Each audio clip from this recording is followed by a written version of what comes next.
Hello? It's me. Oh, hi, Dad. I'd like you to bring something when you visit. I can't smuggle any more whiskey in. They're already suspicious. Well, how about putting some in a plastic beaker? They'll think it's a urine sample. Okay. And I'd like you to bring your violin. Oh, blimey, I don't even know where... It's probably at your mother's. I won't be able to play it. I don't want you to. I remember you practicing. Thanks. No, I want to play it myself.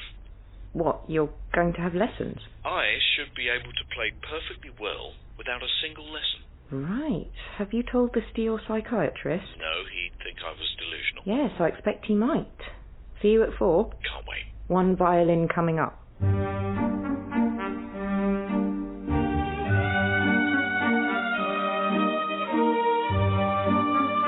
Brian Gulliver's Travels by Bill Dare, starring Neil Pearson and Mariah Gale. This week, Chamanoa. It's probably out of tune. Doesn't sound too bad. How would you know? Well, that's what I want to talk about. You learned the violin. I didn't learn, exactly. I may have acquired the talent. You can't become gifted, Dad. Oh, really? You know, that's what I wanted more than anything when I was young, to play the violin, like Stefan Grappelli. You tried to make me live that dream for you. I thought it might enrich your life. I'll tell you about Chamanoa. Okay. Arrival in Chamanoa. By raft, going down a river, accompanied by a lama. A Tibetan spiritual leader? No, more the South American camelid. The ones with the long necks. This one was called Happer, I think. Possibly Heeper. Don't think I ever got his name right. He hardly ever complained, though. This lama could speak? No, he couldn't speak. Of course not. Well, hardly at all. Had a vocabulary of about 200 words. Dad, no one's going to take your memoir seriously if you've got talking llamas in it. Well, maybe I'm exaggerating. Happer didn't so much speak as mumble in a basic sort of sub-teenage way. Anyway, Happer pulled my raft in exchange for regular meals and the occasional stroke under the chin. But eventually he got sick of it, said he wanted to find himself and explore his spiritual side. So, he went off around the world, probably in search of the other kind of llama. I drifted for a few days trying to find some clue as to how to get back to England. To you. To my friends. To cricket on village greens. Lunch at country pubs that run out of food at 2:30. I even missed having a proper job and real work to do. Did you really? No. In a moment of nostalgic reverie, I suppose I must have lost balance and fallen into the rapids. Through the wash, I saw my trusty raft being smashed to pieces against the rocks. I was tossed about in the rapids for a half a mile or so, and then I felt something grab me, and it pulled me up onto the bank. And then I heard a voice. Are you okay? Yeah, I think so. I swallowed a fair bit of water. Brian Gulliver. Don't come near me. I wasn't going to hurt you. Keep away. I thought you were going to help. Are you a nurturite? What's a nurturite? Ugly people from across the river. I don't come from across the river, and as for being ugly, I think that's subjective. You've obviously made up your mind. Where do you come from? Sorry. It's in England. England? Home of Sir Isaac Newton, Winston Churchill, Charles Darwin, Mike Brearley. Come with me. Didn't take you long to find a young woman to hang out with. Who said she was young? Kat was 74. And she managed to pull you out of the water. Oh, she wasn't frail. In fact, she was the most perfect human I'd ever seen. She was like an Olympic sprinter, only more tastefully dressed. She took me through some woods to her family home. When my children see you, they will be frightened. They may not want to look at you. Kath, I might look a bit lived in, but I don't think my face is going to frighten anyone. I do apologise. My daughter's not used to seeing... anyone quite so minging. The reason for our suspicion and fear is that for many years there has been conflict between us, the naturites, and the people across the river, the nurturites. Naturites and nurturites? We naturites believe that everything is determined by our genes, and that genetic enhancement is the only way forward. Nurturites believe that education and experience are all that matters. Oh, we have much the same battles in England, only they're fought at middle-class dinner parties. Kath explained that long ago there was just one kingdom, but with the advancement of genetic manipulation, some people, the naturites, embraced the process, while the others, the nurturites, found the idea abhorrent. So the naturites had genetically designed babies? Designer babies, every one of them. Spooky. Well, spooky to us, but my God, Kath's daughter could play the violin.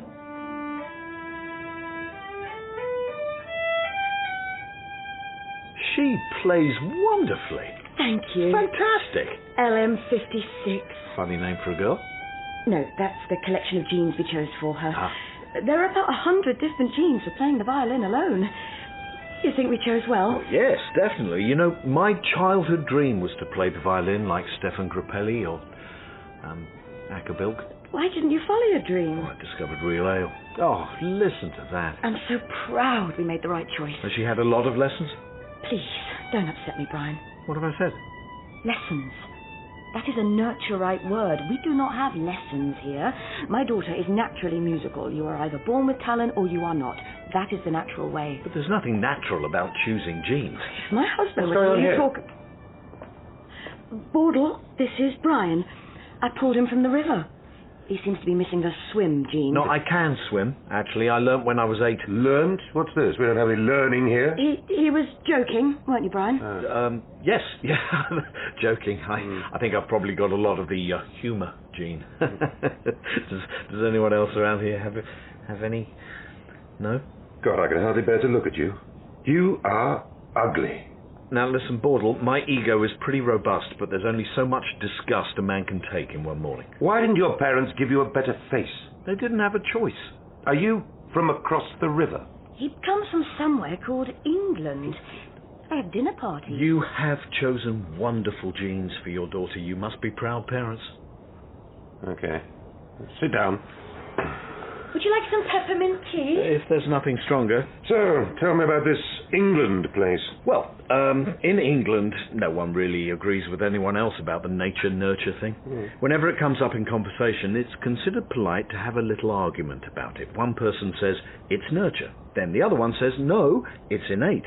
And then someone else chimes in with, oh, I think it's a bit of both. And then the conversation moves on to kitchen extensions.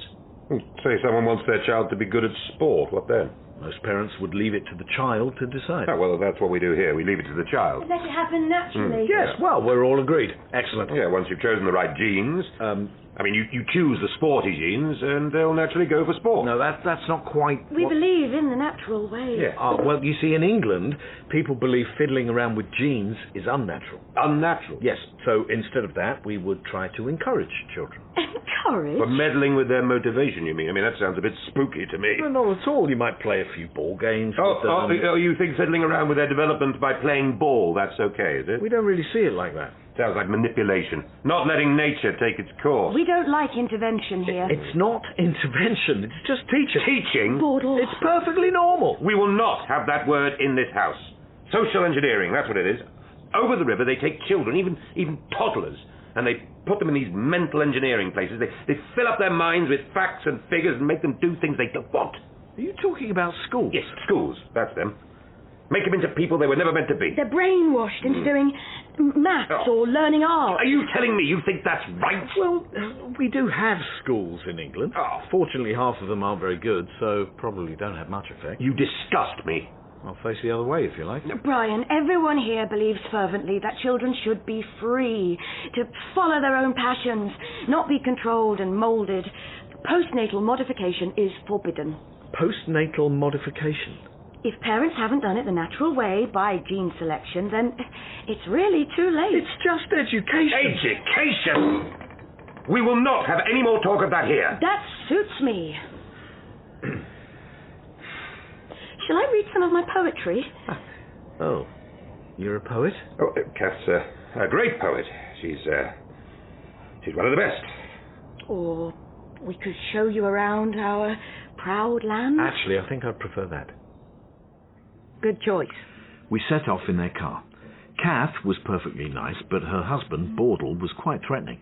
I think he might have been given the murder gene. That's quite a naive view of genetics, Dad. Yes, but they got to a level of expertise where genetic engineering was deterministic. I kept trying to see it from their perspective. Imagine if across the channel they were breeding designer babies, developing a master race. We'd be pretty suspicious, wouldn't we? Well, that's exactly how this Bordel chap thought of me. Kept threatening to hand me to the authorities. I've got my eye on you, Gulliver. Bordle. Look, I'm just a traveller. I'll soon be on my way.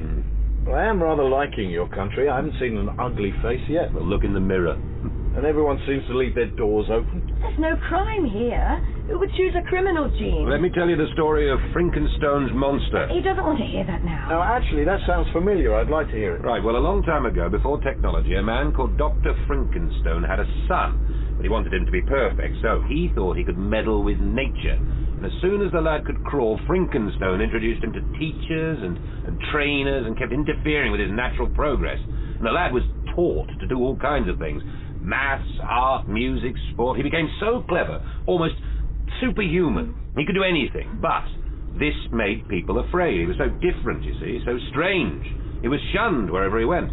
So he turned into a confused, raging monster, destroying everything in his path. And in the end, he even killed the man who made him so clever. And that's what comes of trying to play God. Right. Point taken. I'll make a mental note never to try it. And speaking of God, what is that over there? A church? Oh, yes. Service is about to start. I'm surprised that such a scientific community would have much religion. Well, our parents chose religious genes for us. But, well, hang on. Surely knowing that's why you believe in God undermines your faith just a touch. And what happens in your country? People tend to go with the religion they were brought up with. Yeah, well, they know they're brought up to be religious.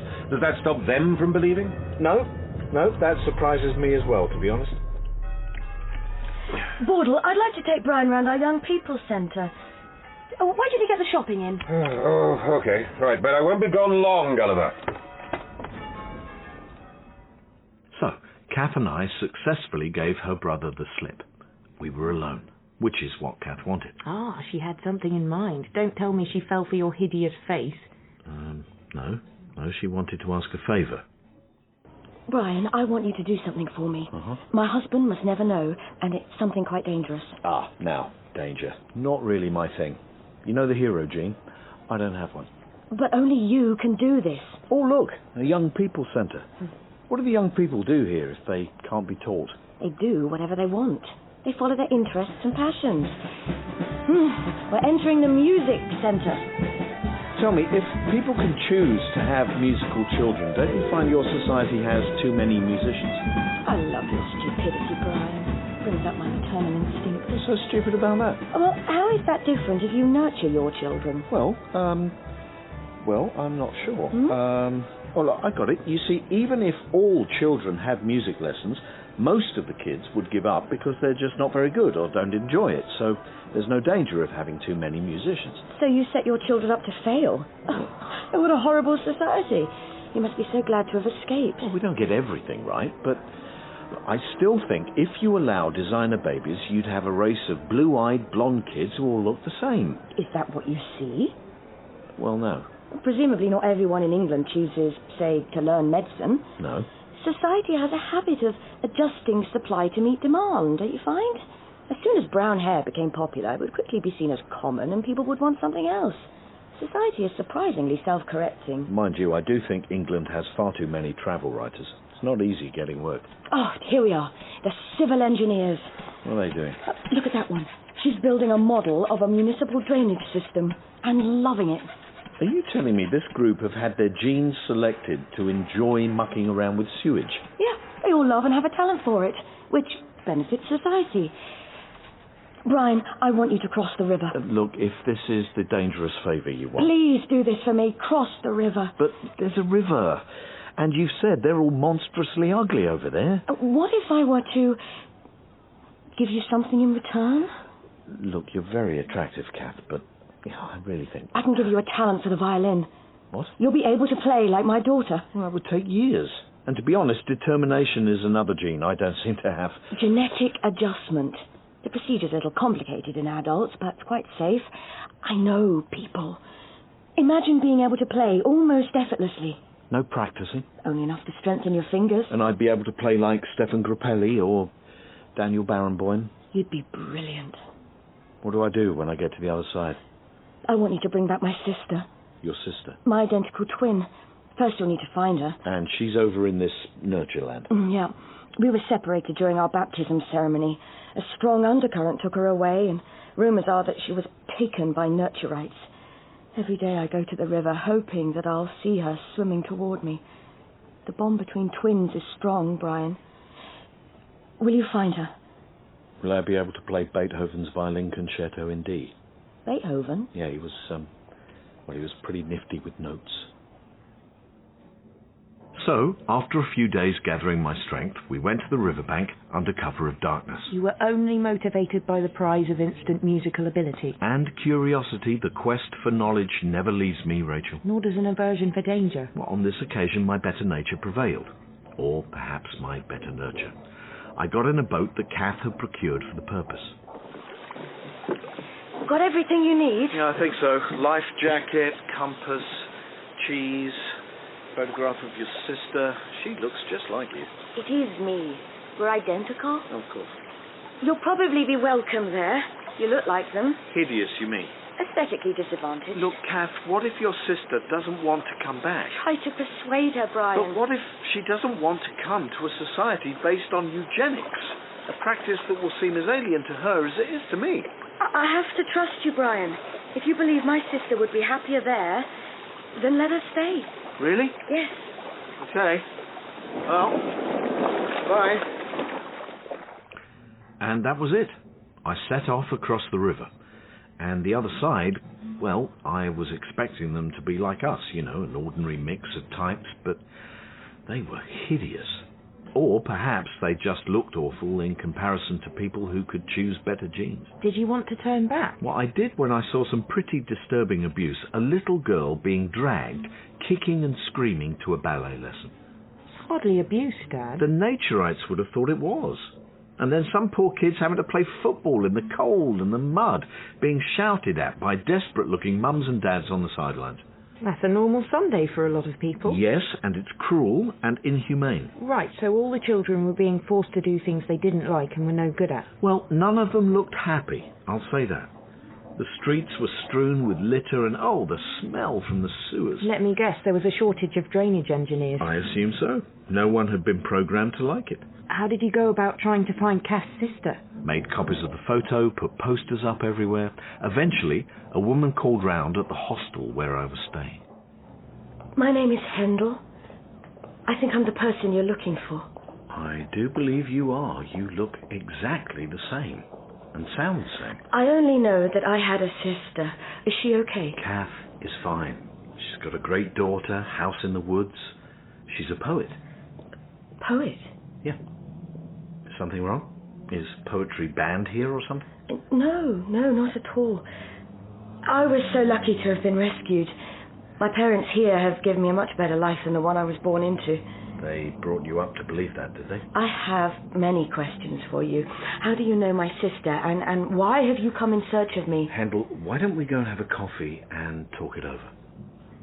Did you get her to cross the river? It wasn't that easy. You know, I had a funny feeling you'd want a peppermint tea. Why? That's what your sister drinks. Oh, right. So it's in my genes, is it? Well, I like it because the rest of my family drink it. Ah, what a coincidence. So why did you order a cappuccino? Well, I like the chocolatey top and the fluffy milk. They've isolated the gene for liking chocolatey top and fluffy milk, have they? Look, can we forget the nature-nurture thing for a moment? So, Handel, what do you do for a living? I'm a chartered accountant. Very nice. I run my own business now. Great. Any hobbies? Not really. I mean, well, I write the odd poem, but it's pretty silly. What's silly about it? It's not going to make a living. Well, that's no reason to give up. Perhaps poetry is, well, might be what you're best at. I came to see you for a reason, Mr. Gulliver. Brian, please. I want you to rescue my sister Kath and bring her here. Ah, right. You see, the thing is, she sent me to rescue you.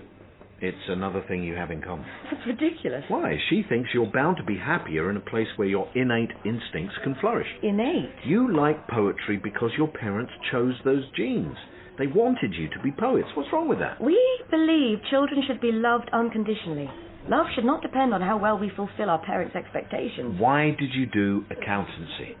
Because your parents probably encouraged you to, whereas Kath was allowed to follow her dream. It was our parents' dream. You should go to the village of the cloned. There's a village of the... All the villages are identical. It was a naturite experiment. It went horribly wrong. Go there. See for yourself. I think you'll change your mind. What are they like, these clones? No one has ever seen them. They're fenced off. If I go to this village, will you be here when I get back? No, Brian. If you're not prepared to rescue my sister, then we have nothing to say to each other.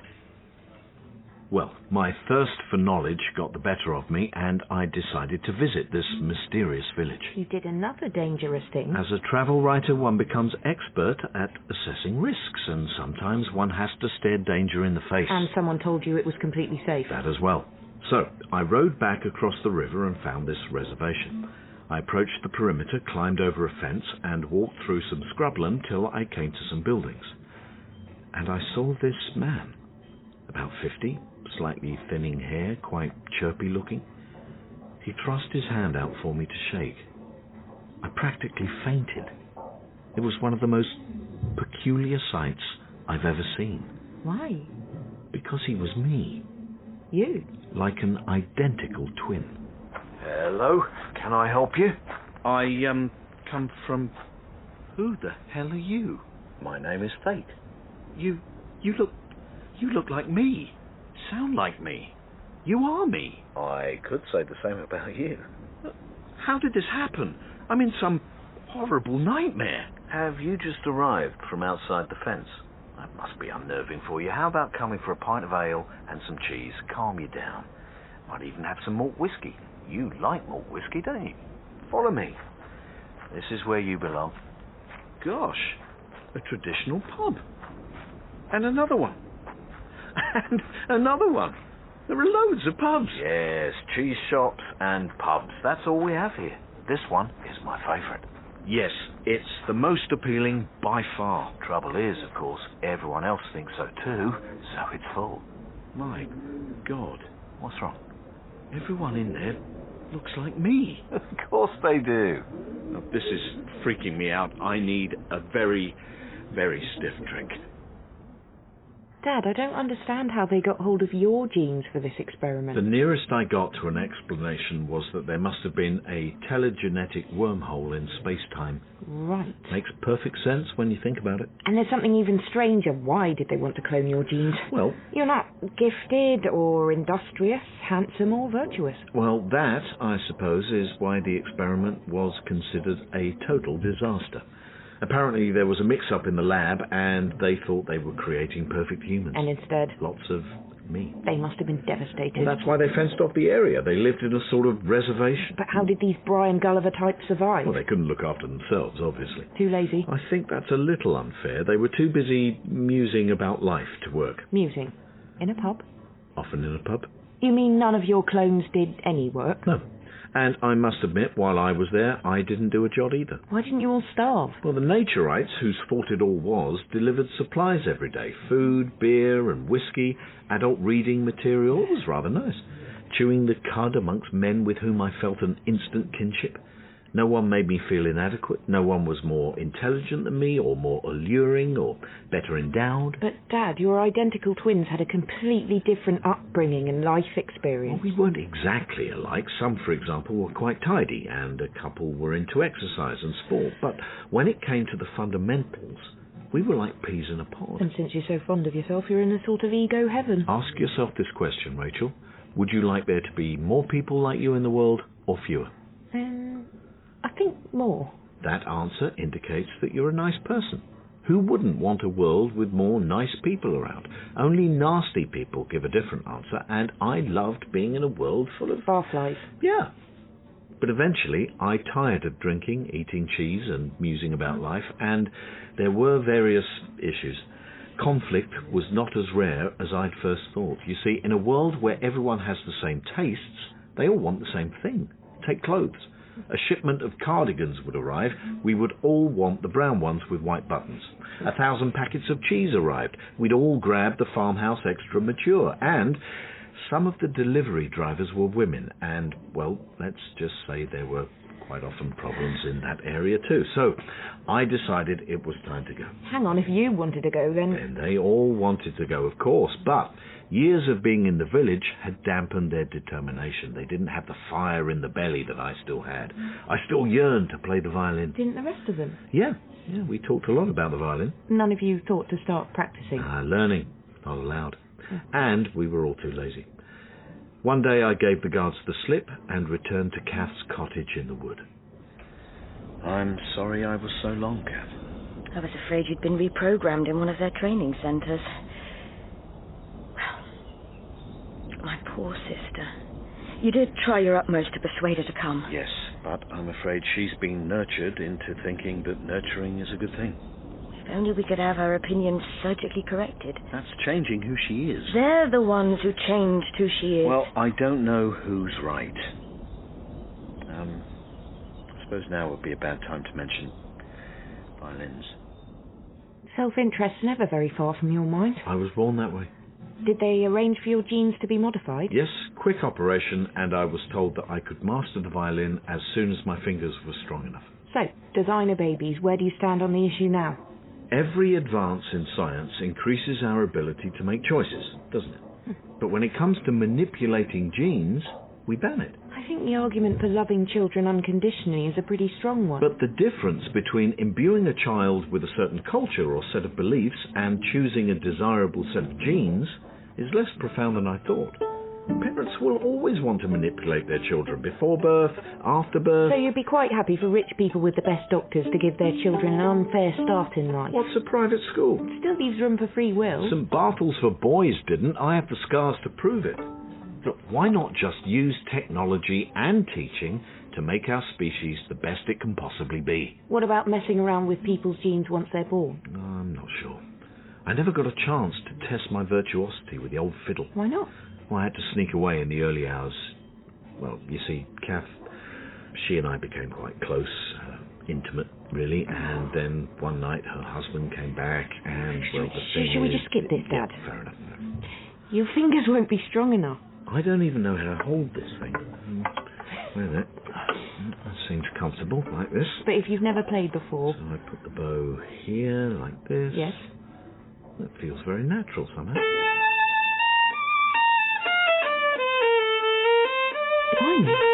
Not bad, eh? Amazing. Nice tune, don't you think? I have no idea what I'm playing. Look, Rachel, at last, I'm a born violinist.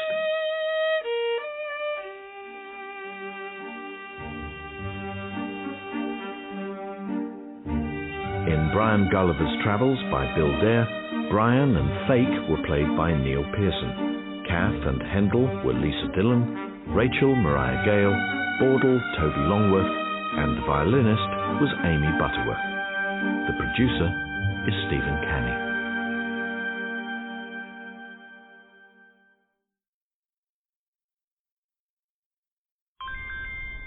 Hello, Dad. Hello. There are a couple of things I'd like you to bring, if you would. Hard, soft or goat? No, I'm all right for cheese, thanks. I'd like a book of poetry, any anthology will do, and some pushpins. Pushpins. What are pushpins? Well, that's another thing I'd like you to do. Find out what pushpins are, then get some. How many? Enough to play a game of pushpin. And don't ask me how to play pushpin. Okay, some pushpins, but you don't know what they are for a game called pushpin that you don't know how to play. And the poetry. Okay, Dad.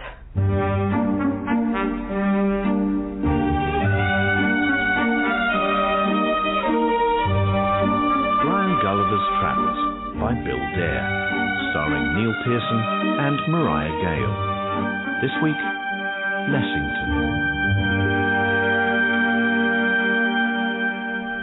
I'm winning. Since we don't even know the rules, that hardly seems fair, and why are we playing it? The great English philosopher John Stuart Mill.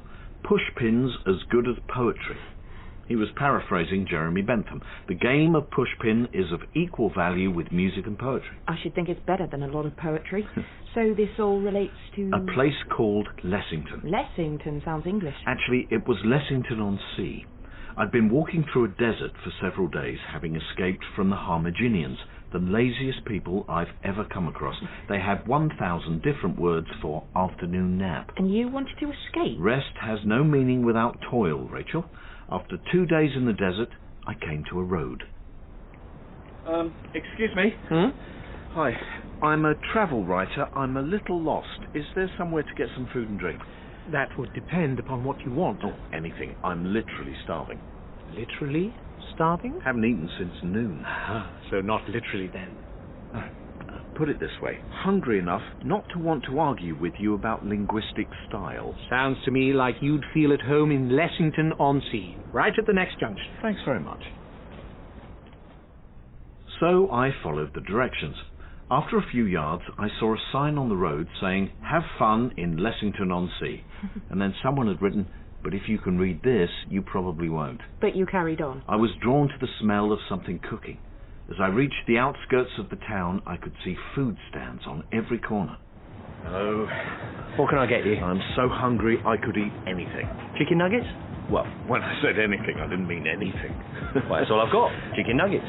I'll try the stall over there. They'll only have chicken nuggets. You only sell one thing around here. Two things. Chicken nuggets large, chicken nuggets extra large. In that case, I think I'll try starving to death. Thanks all the same. I made my way to the town centre. It was like a cross between Las Vegas and Thaden Boys. So you left immediately? No. Ah, so there must have been some pubs. Lots. Old pubs. Well, when I say old, I mean ye olde. What can I get you? Well, first of all, I'd like a long cold glass of your best beer. We don't serve beer. You don't serve beer? I've travelled all around the world, several worlds, actually, and if there's one commonality in all civilization, it's that a pub always serves beer. We don't serve beer. A whiskey then? We don't serve whiskey. A large Chardonnay, lightly chilled, full-bodied, but not too oaky. I don't even know what that is. Okay, let's try this another way. What do you have? Fruit-flavoured drinks, with alcohol or without. Is that it? Yes. Well, in that case, I'm going to break the habit of a lifetime and order a glass of water. Waterola? Nope, just some plain water. We only have Waterola. It's imitation water. Tastes just like the real thing. No actual water. Who drinks that? Diet or non-diet Waterola? I'll try the non-diet. And what do you have in the way of food? I'd like a cheese platter. Nothing fancy, a little goat's cheese, some brie, something mouldy, maybe a roquefort, and something briny like a halloumi or feta. We only serve chicken nuggets. Yes, I was afraid so. A small portion, please. I don't suppose you have a local newspaper. I'd like to orientate myself. Keep your voice down. Why? What have I said? Can you meet me after my shift finishes? Yes, but why are we whispering? I can't tell you that now. Meanwhile, I would advise you to keep a low profile. You could be in danger. Danger? Meet me at 6. Okay. Take your Waterola. Thanks. Still want your nugget? No, I'll pass. How was the Waterola? Rather sweet. Like the barmaid? I've no idea. She was behind such a thick wall of makeup, I'm surprised she managed to hold her head up. And, well, I wasn't convinced she was all natural. Ah, I get the impression nothing much was natural in this place. Nothing. Fake hair, fake breasts, fake tans, fake pubs, and even the sun was fake. How? I'd unwittingly entered a massive dome with an artificial atmosphere. For 10 hours a day, the place was bathed in light from a huge orange bulb. Did you get a bulb tan? Well, I was tempted, but that talk of danger made me think I should keep out of sight for a bit. So I looked for somewhere dark and gloomy. Hello. Are any films about to start? What takes your fancy? How about a complex journey into the nature of love and loss? We've just got wizards, vampires, or boxers. Uh-huh.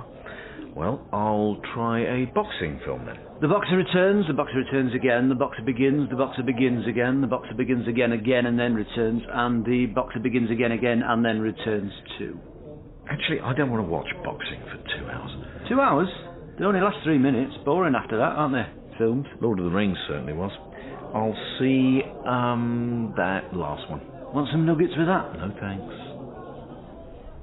Was it any good? The 3 minutes passed in what seemed like 2.5 hours. I couldn't bear to watch another, so I decided to find a more edifying place to lie low.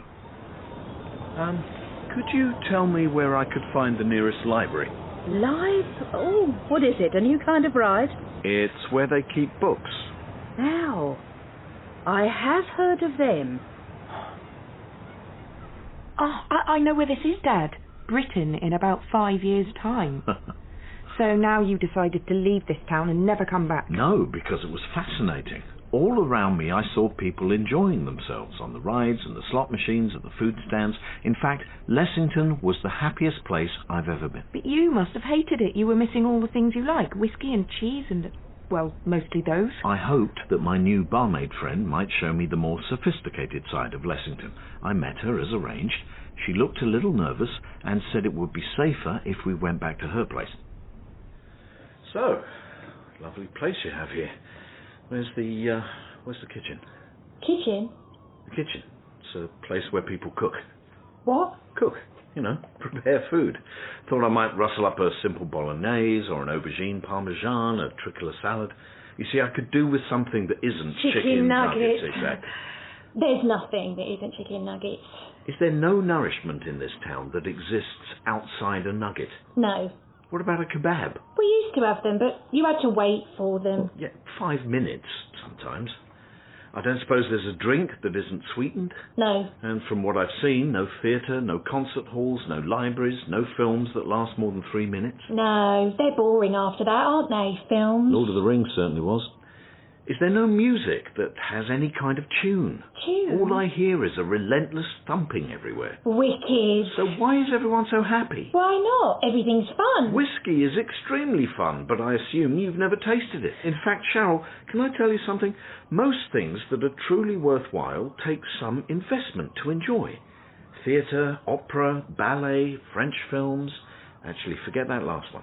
I thought as much when you asked for what was it? A newspaper. Yeah, my dad talked about them. He told me about people like you. Nothing bad, I hope. Brian, there's something I want to show you. Yes? It's hidden under the sofa. Oh. If people knew I had it, they'd laugh. I might even get beaten up. And it's why I told you to be careful. Maybe you should just leave it hidden. I never flirt with danger unless I'm on a well-paid reality show. My dad gave it to me. It was given to him by his dad. Here. Oh, how interesting. What is it? You mean you don't know? No. And people might laugh at you for having this? I think so. Well, it's called a book. What do you do with it? A book is something that speaks to you, silently, if you let it. Its words flow through your mind, each one full of meaning, beauty and resonance. Is that fun? No, most books are dreadful, but once in a while, you find one that speaks to you in a way that you never forget. I'd like this one to speak to me. Where do I click? That's not how books work. There are no icons, nothing to click. I suppose I could read it to you. Oh, yes, please. Well, it's called A Brief History of Lessington-on-Sea.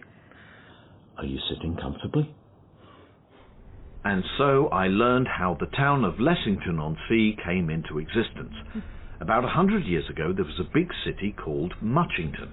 Most of the inhabitants got on pretty well, but then some of them began to say things like less people and less cars and less raindrops. They felt that as long as they were understood, it didn't matter. But not everyone saw it that way. The other group felt that you simply had to say fewer people, fewer raindrops. Bit like England then. Yes, but we don't actually go to war about it. Not yet. But the civil war between the people who said less when they should say fewer and the people who insisted on fewer was long and bloody. The Lessingtons fought with more passion, but the Furingtons were better strategists. Who won? There was an impasse. Finally, they agreed to get the opinion of an uninterested party. You mean disinterested? Yes, but the Lessingtons got confused, so they found an uninterested party who didn't pay much attention because he wasn't interested, and declared the Furingtons the winner, so they got the nicer bit of coastline. So the towns Lessington and Furington were born. Let's go back a minute. When you were on the highway, the man who gave you directions, he advised you to head for Lessington. He had me down as the Lessington type. Ah. Yes. Because you said you were literally starving. That verbal bagatelle was enough for him to point me in the direction of a town that craved immediate pleasure at the expense of art and sophistication. That's really quite shaming, Dad. Not really. The philosophy of pleasure has an honourable history going back thousands of years. Bentham and Mill in England, Carvaka in India to Epicurus. Hugh Hefner. He's not really a philosopher. So, what did Cheryl make of the book? Loved it. She was very grateful. Grateful enough to show that in a demonstrative way? Nothing demonstrative happened between Cheryl and I. Cheryl and me. Although she did raise the subject. Would you like to spend the night here, Brian? Well, I don't have anywhere else to kip, so I graciously accept your invitation. Since you're not from here, you might think I meant that as an offer of sex. Oh, well, I must admit, I assumed the light was on amber at the very least. No one has sex in Lexington. Oh. Unless they want kids. I would have thought the instant gratification of sensual pleasure would be... No, all that flirting and game playing, and that's before it gets physical. I've heard that some people on the outside go on for 20 minutes. Well, I have been known to be all done in 5. Too much effort. 4? Nah. 3? I want you to tell me about stuff like poetry. You know a lot about it? Yeah, I'm known as something of a literary type. Give me a poem. Well, let's see. Any poem? You must know loads. Oh, I do. I know quite a few. Go on. Okay, here's one. Come with me and be my love, and I'll compare thee to a summer's day. How do I love thee? Let me count the cannon to the right of us, and tigers burning bright, yet all at once, in a corner of some foreign field, rough winds do shake the host of golden daffodils that shall be forever England. Oh, wicked! It's a poem for all occasions. You can't go wrong with that one. I don't think I understood it, but I like the words. Well, that's the thing about poetry. Sometimes you understand it, sometimes it just floats around you like a gentle breeze. Look, Cheryl, if you're interested in expanding your cultural experience, then how do you fancy coming with me to Furington? Do they have nuggets? Well, from what I gather from your book, Furington will be a cultural paradise with all manner of art and sophisticated pastimes. My guess is that once you've seen Furington, you'll never want to come back. That's quite a risk, Dad. You'd never been there. I was desperate for a decent dinner. So, after a night of non-stop, sleeping, Cheryl and I set off along the highway to Furington. As we neared the outskirts, the first thing I noticed was a sign by the road. It said, upward inflection, and there was a line going through it. Presumably it was okay if you were asking a question? It didn't say. But there were more signs along the way, which, of course, Cheryl couldn't read. What does that one say? That says, no split infinitives beyond this point. That one says, Furington welcomes careful apostrophizers. I don't get any of that. Oh, and that one says something really interesting. That one says, public house. And I do believe it's a gastropub. Now, Cheryl, if you've only ever had sugary drinks and chicken nuggets, your taste buds are in for a treat. Greetings, barkeep. We are travellers long deprived of quality fare. Please may we have 2 long glasses of your finest cold beer. All our ales are served at cellar temperature. We'll try one then. We have a range of authentic, locally brewed, cask-conditioned, non-filtered, non-pasteurised ales with no added nitrogen or CO2. Well, what would you recommend? If you're in a pensive mood, you could try a glass of ennui. Ennui? Who's we? Or you could have a glass of old cognitive dissonance. Is that nice? No, but you'll convince yourself that it is. Or how about a pint of quiet moment contemplating the aesthetic contradictions of a rosebush in autumn? The full list is here. We'll have 2 pints of the quiet moment contemplating the aesthetic contradictions of a rosebush in autumn. With ice and a straw. It takes 20 minutes to pull. Are you taking the Michael? Best to try a drop first. After you, Cheryl. Okay. Bottoms up. Not too bad, I suppose. No. You see, Cheryl, with a real ale, one takes a sip, then one lets it rest in the mouth for a moment, while one's olfactory system picks up the aroma of the hops and barley and sends a message of exquisite pleasure to the brain. Like so. Oh, God. Call an ambulance. Do you have a wine list? Did someone say wine? Yes. I'm the sommelier. You don't smell that bad. We'd just like a glass of house white. Is that a vineyard? No, we'd just like some of your most popular wine. Oh, but you must consider our full range. Let's begin with the grapes, and we'll start with the A's.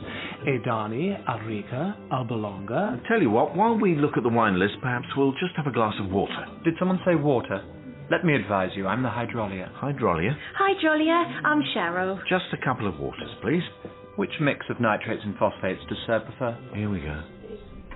Sounds like you were at the pub for quite a while. It took us an hour to get the water and another hour to get the cheese. How was it? Challenging. But I persevered because I've learned to approach new cultural experiences with an open mind. After the pub, I took Cheryl to a concert hall for her first foray into the world of serious music. I thought you said there'd be a tune. It's experimental. Well, what are they trying to find out? Our pain threshold. Give it time. It's just a load of banging. Sorry. When you understand the context, it starts to have some meaning. I'm just guessing, but the arrhythmic percussion, for example, might be exploring the rules encoded in the subconscious that shape our aesthetics, leading us to consider why we find beauty in the juxtaposition of rhythm and melody. That's what it says in the program. It's been going on for over 3 minutes. Only another 4 hours to go. I'm hungry. You should have had the cheese. It tasted like puke. Quiet. Yeah, all right. Keep your tights on. Will you be quiet? Why, are we stopping you from pretending to enjoy it? Go, Brian. What, missed the ending? You weren't doing very well with broadening Cheryl's horizons. Well, they weren't the sort of horizons I was used to. Speaking of horizons, I took Cheryl to see her first ever sunset, but after 3 minutes she suggested seeing the rest on catch-up, so we headed to our hotel. And how are you paying for all this? That involved a small ruse.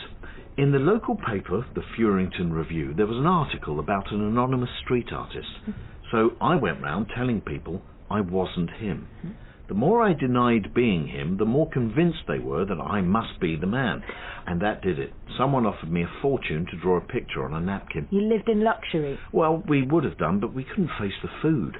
But although our stomachs were empty, I wanted to feed our minds. I took Cheryl to her first bookshop. I was just explaining that in bookshops it's never possible to find the book you're actually looking for, when we witnessed a rather nasty incident. Higher! The till's empty! I don't want any money. What books you got? You can see for yourself. We have an extensive and eclectic range of biographies, novels, poetry, plays. You, get me the lyrical ballads, now. You, I want all the romantic verse on the shelves. Don't fob me off with the metaphysicals, and I don't want any blank verse, neither. Either? Sorry, either. Oi, you, come here. We're just browsing. Anything pastoral, put here. Sonnets here, ballads there. Okay. And I don't want any nonsense. No, we wouldn't dream of it. I mean, no nonsense verse. Oh, sorry, misunderstood. Hey, you've got a lot of makeup on. I like to make an effort. You look like a right slapper. Oi, you want some? Cheryl, leave it. Say that again, mate. Come on, then. I take it the robber didn't stand a chance against Cheryl. The Furingtons had the edge intellectually, but when it came to bar fights, they were completely outclassed. The robber was neutralised. Were you hailed as heroes? We thought we might be at least thanked, but no. Instead, we were introduced to the criminal justice system. Dear, oh dear, oh dear, oh dear. Let's go through it again. Your victim said you looked like a right slapper. And you proceeded to hit, scratch, kick, and... He asked for it. You inflicted a scratch for which he needed 2 sticking plasters. To be fair, officers, he was trying to rob the place. Oh, he may have been, but that's all part of the message of the piece. Piece? The site-specific performance art. What? Which you ruined. You also made one of our leading experimental theatrical auteurs so upset he needed to lie down. The pond. That was never performance art. He was terrifying people. It's called superrealism. Plank Theatre Company are innovators in the genre. The piece was challenging our received notion of the line between reality and artifice. The passive onlooker becomes part of the fiction. The piece decontextualises the narrative, blurring the line between the viewer and the viewed, the observer and the observed. Right. The space becomes about emptiness and fullness, caring and not caring, the drained and the charged, passivity, location, dislocation, irony and alienation. Well, thanks for Art letting me know. becomes a more direct and incisive dissection of the human mind, a more lucent mirror of our collective subconscious. And you claim you didn't know that? Yes. Now that we do know, I wish I hadn't scratched him. I wish I kicked his head in. As you are visitors to Furington, we're going to let you off with a caution. Thank you. My advice would be to read this. Superrealism. A critical appraisal of political theatre at its most visceral by Police Constable Trench. That's you, isn't it? Bit of a theatre buff on the side. Always wanting to be an actor. Want me to sign it? Thanks. It's self-published, but none the worse for that. I didn't mind the arrest so much as having failed to prove to Cheryl that high art and literature were worth the effort. Bentham and Mill would have left Cheryl where she was. She was quite happy with her thick makeup and chicken nuggets. Ah, now you're turning all relativist. As long as you're not hurting anyone, pleasure isn't qualitative.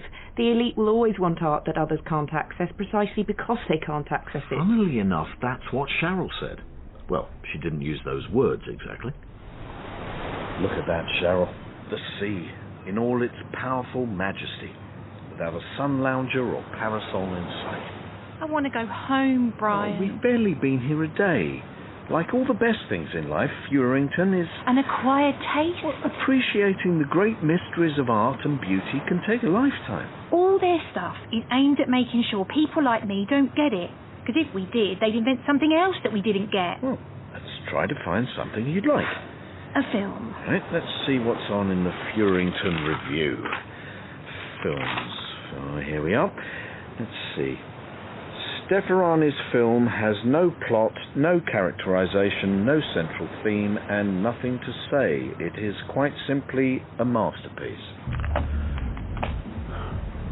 I'm starving. Yeah, me too. What's that noise? It's music. It's like the awful stuff you have in Lessington. It's coming from over there. What is that? Oh, read the sign. I can't read. It says chicken nuggets. What are we waiting for? Let's go. We ran as fast as we could to a joint called Nugget Stop. But you were still in Furington, I don't get it. I didn't either, but we were too hungry to think. We ordered 2 large portions of nuggets and 2 non-diet water rollers. It was, without doubt, the best meal I've had in my entire life. Well, you were literally starving. Oh, I can taste it now. It was only during the second course. Second course? Well, second helping, that I noticed all the other customers were taking pictures of themselves and laughing. So it was all a bit of a joke. For them, it was all ironic. You see, it was a replica of a Lessington ye olde pub, and they'd got every detail perfectly, right down to the straws, the sachets of ketchup, horseshoes on the wall, urine on the floor of the men's gents, and the ladies. Was Cheryl delighted? She was. Okay, Cheryl, I have to admit this adventure hasn't worked out. If it only lasted 3 minutes, I might have enjoyed it. I'm sorry I let you down. We need to quickly eat and then get the hell out of here. Okay. Excuse me, did you just say to quickly eat? Yes, I did.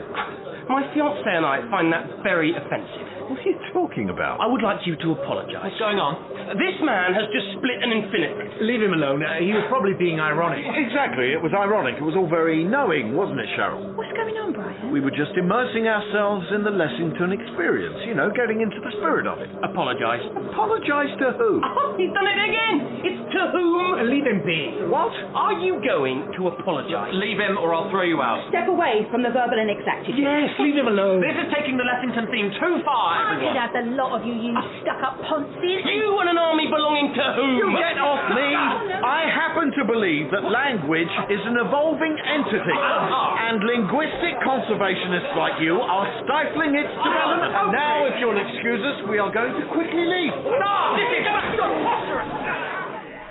There was an old-fashioned bar brawl. I was kicked and punched, even had a dictionary thrown in my face, but to be honest, not very hard. And Cheryl? She was very nearly glassed by a furious man with half-moon specs, but she fluttered her enormous eyelashes and charmed him. Knocked him out. We tried to make a run for it, but we encountered a couple of old acquaintances. Dear, oh dear, oh dear, oh dear. Oh dear. Fancy meeting you two again. Officers? We didn't start nothing. Oh, so you admit you started something? What? And you, sir, do you admit to causing grievous harm to an infinitive? Yes. And using a pronoun without due care and attention? Yes. These are very serious barbarisms. That point of order, they're not actually barbarisms, they're solecisms. He's right. I'd say they're barbarisms. Solecisms. Yep, solecisms. Excuse us a minute while we look it up. While the two coppers argued about solecisms and barbarisms, Cheryl and I snuck away. Or is it sneaked? Snuck is more recent and more American. Furingtons would prefer sneaked, I think. Well, since we were in Furington, we sneaked away. Then you snuck into Lessington. Cheryl did. I decided that good cheese, whiskey, and, well, other sensual pleasures were never going to be found in Nugget Town. And Cheryl turned her back on high culture. I can't blame her. Lessington was fake, yes, but at least it wasn't pretentious. Besides, 10 hours of continuous bulb shine. Did you recite any more poetry? No, but speaking of poetry, let's get the anthology. Wouldn't you rather have another game of pushpin? I think I would.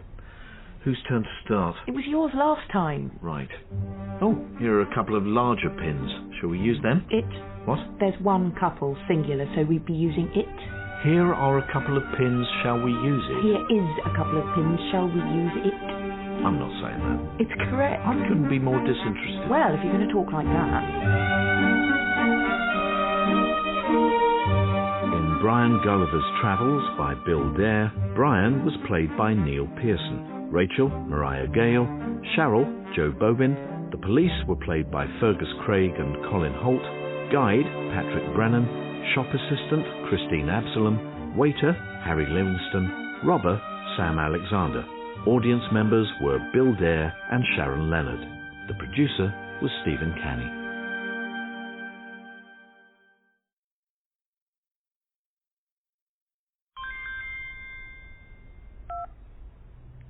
Hello? Rachel, it's me. Dad. I wonder if you could get something for I've already got you the single malt. Excellent, but it's something else. Can you get your hands on a bugle? A bugle? The brass instrument. And could you send it to me? I suppose I could order one online. Then I'll learn the tune. Is there a concert at the hospital? No, I want to learn a lament. Ah, well, doubtless all will become clear. I wouldn't bank on it.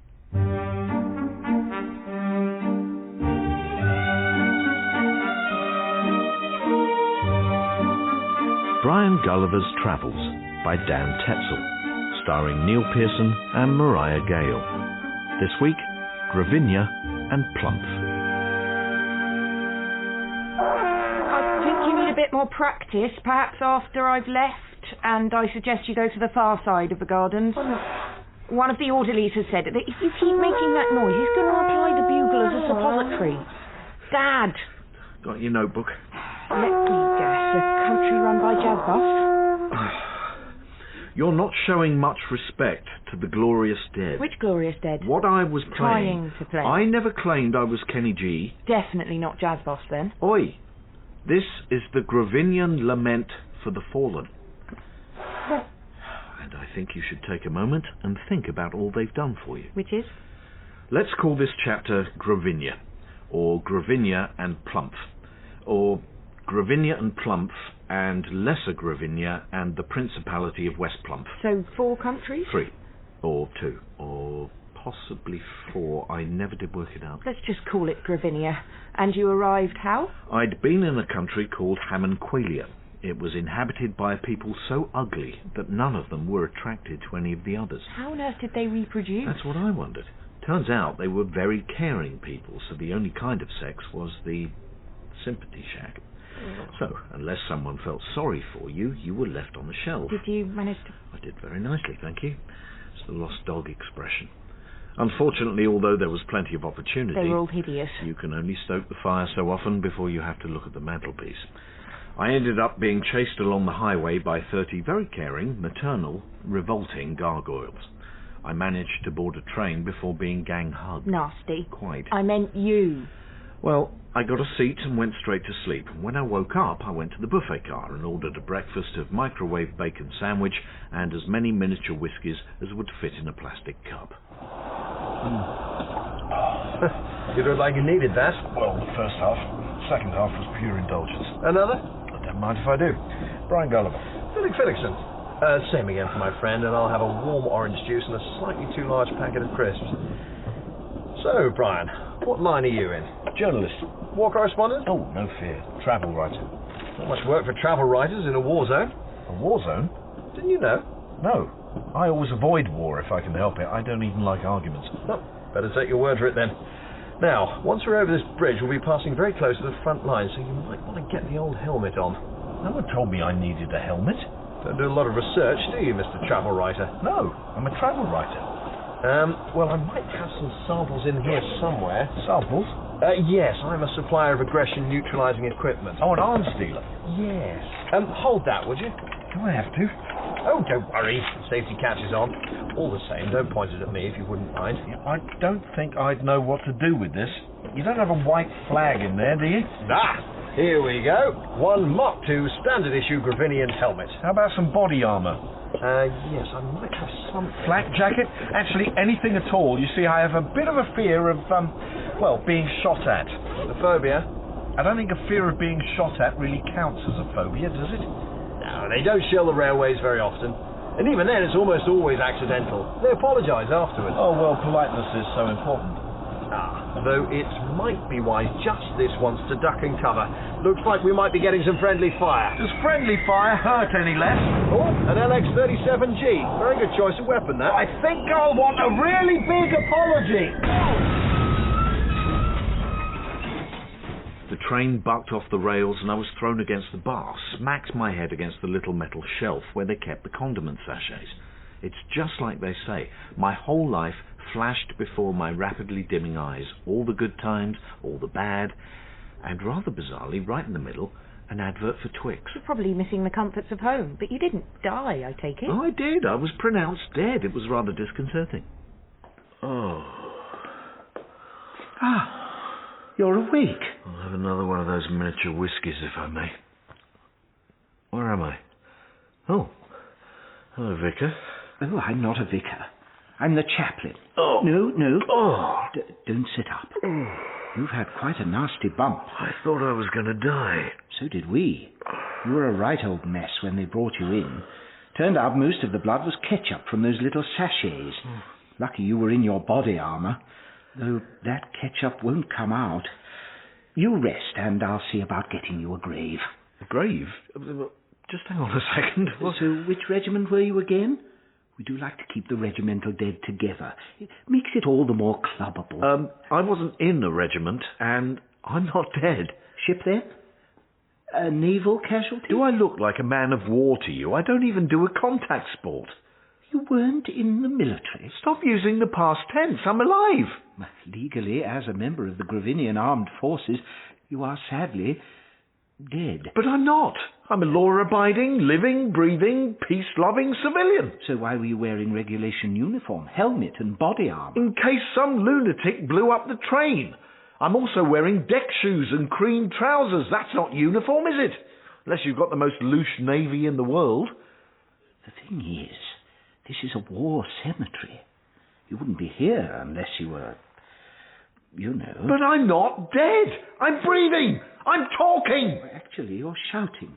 We don't want to disturb any of the other glorious war dead, do we? I demand to see a doctor. I may be dead legally, but I think you'll find that medically I'm alive and kicking. If you insist, I'll talk to the ministry, see if we can sort this out. Meanwhile, do please be quiet. Some of the fallen can be very jittery.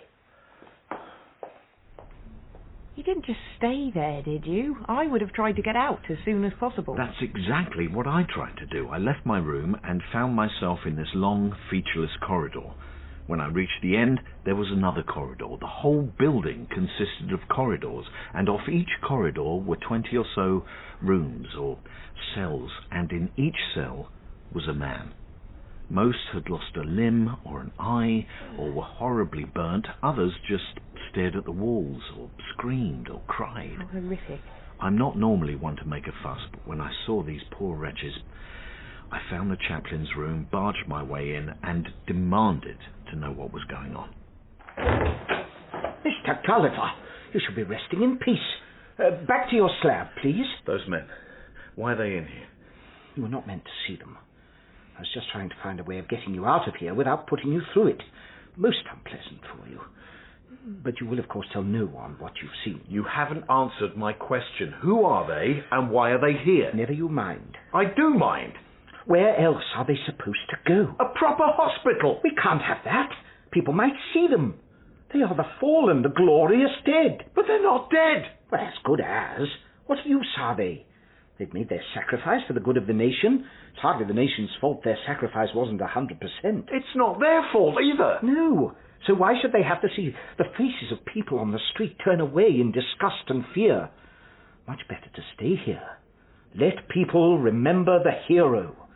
We put their names on the village memorial. We send the proud families a letter, which they frame, and, of course, a medal or two, which they display on the mantelpiece. So you keep them hidden because the public can't stomach the truth? And because once you've trained a man to ram a knife into another man's face, he's not really fit for polite company, is he? That is appalling. Yes, I can see you're appalled. What you've just seen would appall anyone, everyone.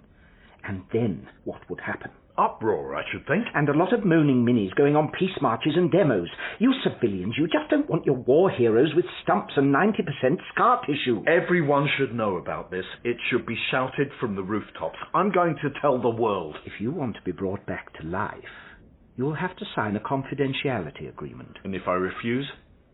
You'll have to stay one of the glorious dead. Where do I sign? Here and here. Oh, Chaplain, before I go, could you please explain to me what the war is about? You've had enough trauma for one day, surely. Right, let's see about bringing you back to life.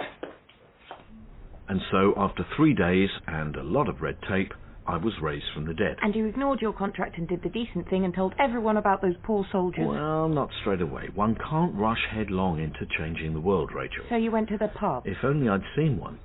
Once I'd been discharged from the war cemetery, all I could see was statues and memorials for the dead. Not just in the cemetery grounds, all over the city. But there was an even stranger thing about this place. It was completely silent. It was abandoned? No, there were people everywhere, standing around in absolute silence.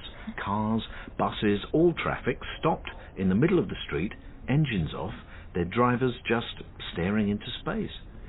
I tried asking someone what was going on. Excuse me, what's going on? Shh. Sorry, I just wanted to... Okay, no need to be rude. Be quiet. Come on, love, be quiet. I was telling him to shut up. This is outrageous. Shh. Don't shush me. You're the one being disrespectful. Me? She's the one that made me start shouting. Disrespectful cow. How dare you call me disrespectful? I was stopping him from being disrespectful. Look, I'm sorry, I'm new here. Why isn't anyone allowed to speak? See, he's at it again. Listen, pal, why don't you just spit on the flag, scum? Shh. Okay. You wait till that bell rings, pal. What bell? Right. Come here. Get off! We'll teach you to be disrespectful. They died for you, you monster! Oh, that's it. Someone get a rope. Come on, they weren't going to lynch you. I didn't stay around to find out. Whenever an angry mob starts demanding rope, it's best to make one's apologies and run like Stink. Unfortunately, Stink wasn't nearly fast enough. Let me through. Let me through. I'm a war widow. War widow? A war widow? Be quiet! Show some respect for the widow. This man is a friend of mine. He gets confused sometimes, so please leave him alone. You'd better come with me. You should be safe in here. They wouldn't dare lynch someone in a chapel of remembrance. It looks more like a coffee shop to me. No, it's a chapel of remembrance. There's a shortage of chapels of remembrance, so some of the big chains have started doubling up. Oh. Is that not going to drive a lot of small, family-run chapels out of business? No, I just said there's a shortage. Oh, by the way, my name's Steger. Brian Gulliver. I'm from England. Steger, can you explain what the hell happened down there? You disrespected the dead. Gravinians take the 1 hour silence very seriously, and if you want to stay here, you'll have to watch what you say, and when you say it. So what counts as disrespectful? Pretty much anything. Well, that's easy to remember. Where's your bird, Brian? Well, I'm not with anyone at the moment, Steger, but the night is young. I meant your bird of remembrance, like this one. It was only then that I realised that everyone I'd seen was wearing a small dead bird pinned to their chest. Why? Well, apparently there was some legendary battle or other where the bodies of Gravinian soldiers had magically turned into birds. So the tradition was to wear a dead bird on your lapel as a mark of respect. So these were paper birds? No, real dead birds. Oh. Mostly about the size of a sparrow, but while I was in Gravinia I noticed a trend for bigger, more ostentatious dead birds. Television presenters, or reality show contestants, for instance, usually wore a bird the size of a crow, sometimes studded with duels, and politicians often appeared peeking from behind an avian corpse the size of an albatross. This was because, as Steger explained, celebrities and politicians care more than normal people. Oh, here, I have a spare. Thank you.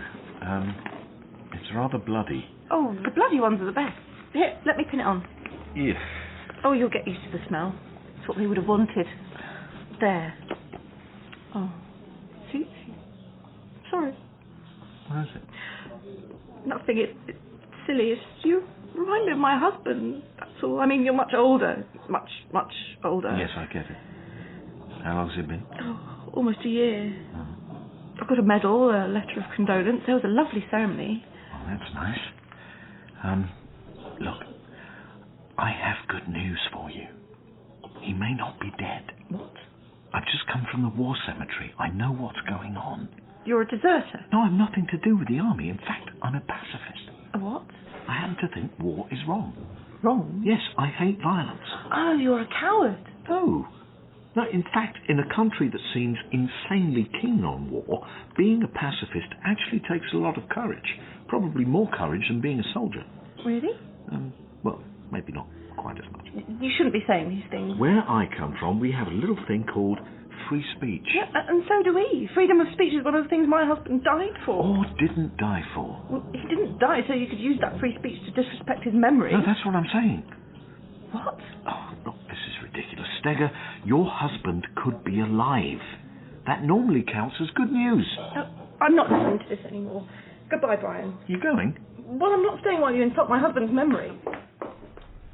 She didn't seem interested in the good news. Nor was anyone else in the coffee shop. Chapel of Remembrance. Quite. So, there I was, soaking up the disapproving tuts of the rest of the clientele, mourners, when I was approached by a superannuated schoolboy with a spiky haircut, blocky glasses, and a pair of trousers that wouldn't look out of place on a Japanese rent boy. I guessed he was a television producer. Sorry, can I just say hi? Hi. The name's Omid Dragic. Brian Gulliver. Mind if I sit? Sure. Ah, cool beans. Brian, I'm a TV producer, yeah. And because this place doesn't allow booming telephone calls, I was just staring into space. So I couldn't help but overhear the old Barney there. You're not going to tell me I'm disrespecting the war dead, are you? Well, you were. But between you, me, and the leather effect poof, I liked it.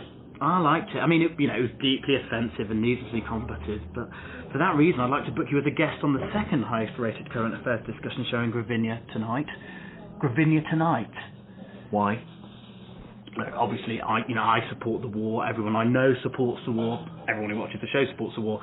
Then on you come with your weird objection to violence, and bam, suddenly we're the highest-rated current affairs discussion show in Gravinia. So you just want to hear my views because you think they'll be controversial? Yeah. Will there be a well-stocked green room? Yes. You've got yourself a devil's advocate. Brill. Oh, one thing before I agree. Can you tell me what the war is about? Lovely stuff.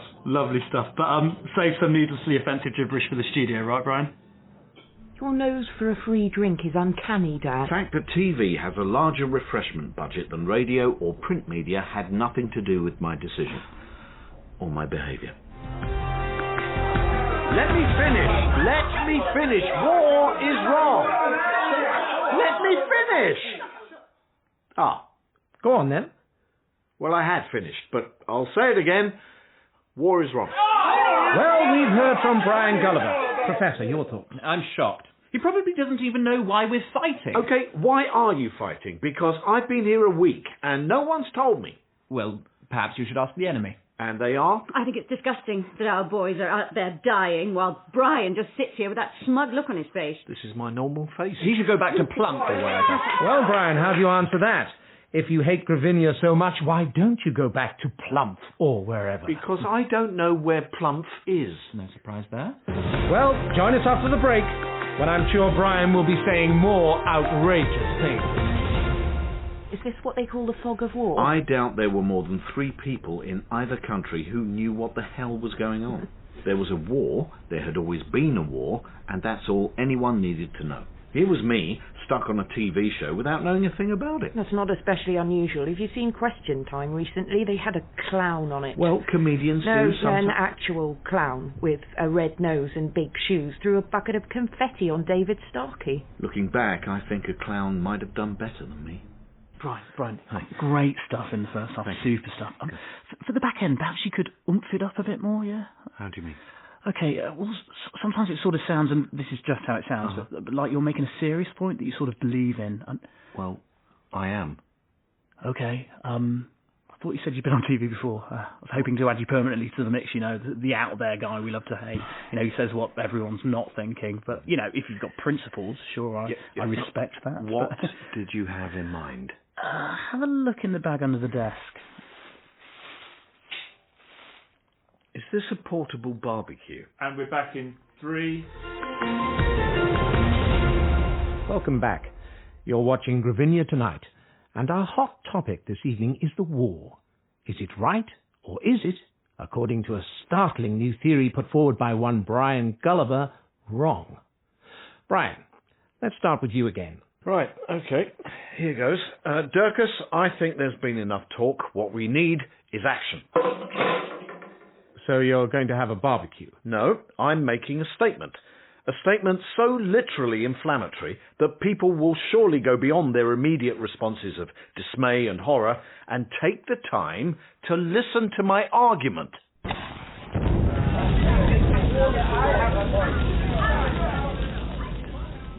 So, yes, that's when I set fire to a dead pigeon. The symbol of remembrance. How could you do something so disrespectful? Actually, I don't know how I got the nerve. I think I must have been a little intoxicated by the cameras, the lights, all the attention. Had you spent much time in the well-stocked green room? All afternoon. So, you attempted to barbecue a pigeon and they tried to lynch you? If I hadn't been arrested, I'd probably have been quite badly beaten at the very least. Well, that's showbiz. The next day, the story was in all the papers. Pictures of me burning the pigeon, CCTV footage of me talking during the hour of silence, a traffic warden's photo of me urinating on a war memorial. Oh, Dad. They have a lot of war memorials, and some of the more modernist ones, well, they can look an awful lot like a peace wall.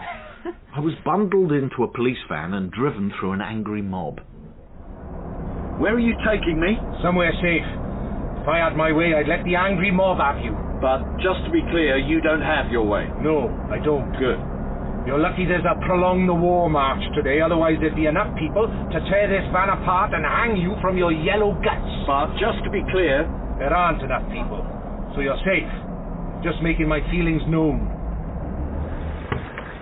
Go on, out! Where am I? Not our problem anymore. Half of this scum. Brian? Brian Gulliver? Who are you exactly? Glugus Holt. I'm from the Plumpton Embassy. The government of Plump are pleased to offer you our hospitality. The private jet's just over here. Really? Oh, you're a bit of a celebrity, Mr. Gulliver. For your brave stand against the militarism of Gravinia. There's quite a reception waiting for you. Reception? Well, I'm not really dressed for it. Oh, yes. Your broad, sweeping statement on the evils of war really struck a chord with our public. So the Plumpton No War Office thought they'd throw you a little shindig. Well, I didn't do it for the acclaim. I don't want any fuss. No, quite. Here we are. Welcome aboard, Mr. Gulliver. Perhaps a little fuss. Can I get you anything, Mr. Gulliver? Tiny packet of nuts? A small drink? I'd kill for a single malt. We don't use words like kill in Plump. Not even as a figure of speech. I do apologise. Still finding your way around, Brian? Philip Phillickson? An inadequately small plastic bottle of mediocre wine, if I can, please, my dear. Certainly, sir. What are you doing here? I've followed your progress with quite some interest, Brian. It's your fault I'm here.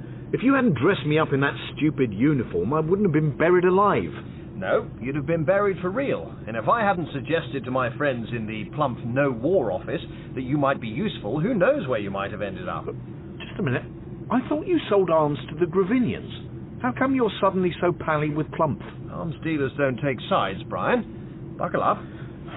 So where exactly are we going? What have you told him? That we're going to a nice reception in Brian's honour. A reception, Brian. Oh, I should probably make some sort of speech. Well, I could start with a joke. Thanks for the hospitality and warmth. Makes a change from your neighbours.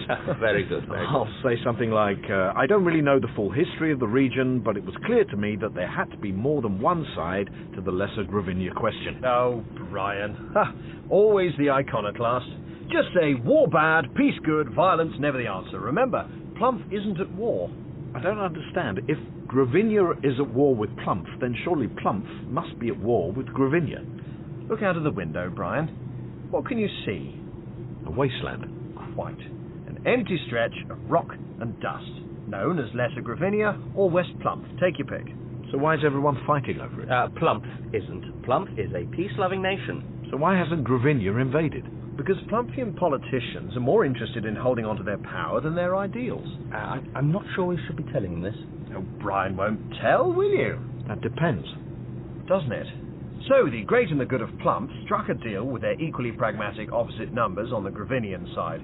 Listen, they said, we've got this useless stretch of backyard between our two countries. What if we use it to construct a totally fabricated, unwinnable, unlosable war? The Gravinian government have a nice little war to keep their people happy, and the Plumphians have something to object strongly to. So, who are the Gravinians fighting down there, themselves? Yes, with weapons supplied by an arms dealer not too far away from where you're sitting. The sooner I'm off this plane, the better. Funny you should say that. You see, every now and again we have to escalate things. The odd atrocity when the public are losing interest. You know the sort of thing. A train being blown up? Yes. Or a civilian jet being shot down by West Plumphian extremists. Who don't exist. Well, when the surface-to-air missile is real, the fictional nature of the firers is moot. I see. What are you doing? Just popping on the old parachute. Yeah, we've all got them. Well, thank God for that. For a minute there, I thought that... Where's mine? You see, Brian, there's no point shooting down a civilian jet for publicity if there are no civilians on board. Besides, you do have a rather nasty habit of mouthing off on television. Yeah, and you do know far, far too much. Only because he just told me. Mea culpa. But as an expert on sensationalist television, you will appreciate the propaganda virtue of peace activist in ironic, violent death shock. So, I don't get a parachute? No, you'll be going down the quick way. Philip, you know that gun you had on the train? I don't suppose it's still in your bag. Oh, I never travel with... I may be a pacifist, but there's one thing I will fight over, and that's my personal survival. That's my travel iron. Really? Oh. Still. Now, what say we all have a civilized little chat, and no one gets ironed? So you hijacked the plane with a travel iron? One man's hijacker is another man's terrified travel writer, out of his depth, desperate for a drink, and sick, frankly, of being the only vaguely moral person within 100 miles. And did you bail out? I explained in the nicest possible way that I had a terrible fear of heights, as well as exploding bombs, and would they mind asking the pilot to take evasive action, and then plonking me down, preferably near a beach, with a bar selling mojitos. It's amazing how obliging people are after you've hit them in the face with an iron. So violence can be the answer. Self-preservation. Didn't you feel inclined to tell the people of these countries they were being conned? What, and get lynched? No. If there's one thing I've learned, it's don't meddle with things you don't understand. So your determination to shout the truth from the rooftops? If the people of Gravinia and Plumph wanted the truth, they could have found it. Instead, whenever it loomed, they formed a mob and tried to string it up. Right. Another blast on this, I think. I don't think that noise is a good way of respecting the fallen, Dad. I think you'll find music is used by many cultures the world over in times of national mourning. I've got a better idea. Yes? How about a minute's silence? Or even longer. When does visiting time finish? 10 minutes. That ought to be enough. We can still talk, just no bugling. You didn't like the lament? I'm sure once you've mastered it. Next time, then? Definitely.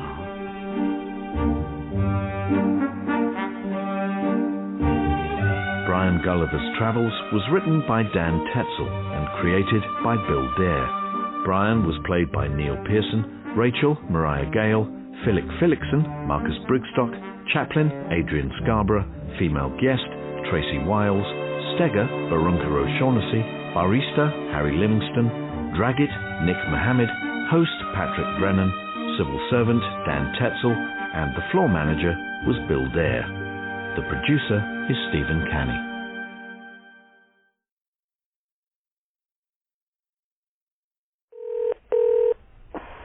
Hello? Hi, Dad. Rachel. Look, I've got bad news. I spoke to Dr. Malik this morning and he thinks you should stay in the ward for a few weeks longer. On what grounds? A psychiatric report. It says you're suffering from false memory syndrome, persecution complex, paranoia and delusions of grandeur, psychotic fantasy disorder. You know what the medical term for all that is? Bonkers? Exactly. Could you bring Primrose when you come? Primrose? Primrose our cat? Yeah, I haven't seen her for, must be 7 years. Never asked after her. Well, I have been a bit busy, what with being lost in an unknown continent. I don't think the clinic allows pets. A photo of her then. A photograph of Primrose? One with a nice smile. A nice smile? Cats do smile. Do they? Inwardly. Okay. So, tomorrow at the usual time? Okay.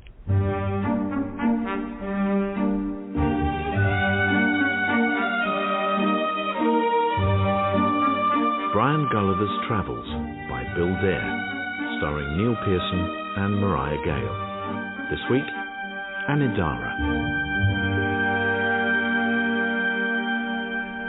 Well, I don't know how to take it. 4 years ago now. Was it peaceful, the end? Lethal injection. You make it sound like she was on death row. Why the sudden interest in our cat? I've been thinking about animals. Right. And the next chapter. Oh, I'll just get the notebook. Today's chapter is about a place called Anidara. Anidara. As it sounds. How did you arrive at, Anidara? It was after 3 days drifting in a dinghy. I saw a cargo ship in the distance and was lucky the captain saw me too. He was going through a philosophical breakdown. What? He and his crew were trying to escape from an epistemological revolution. You'll have to explain that. A complete overhaul of the nature of truth. You see, 2 plus 2 always used to equal 4. Used to, Captain, doesn't it always? But you can't guarantee it, can you? Well, I think you'll find I can. Okay, let's try it with these here ship's biscuits. 2 here, 1, 2, 2 here, 1, 2. Now, add them together. 1, 2, 3, 4. Exactly, 4. But if I did it again, how would you be sure you'd get the same result?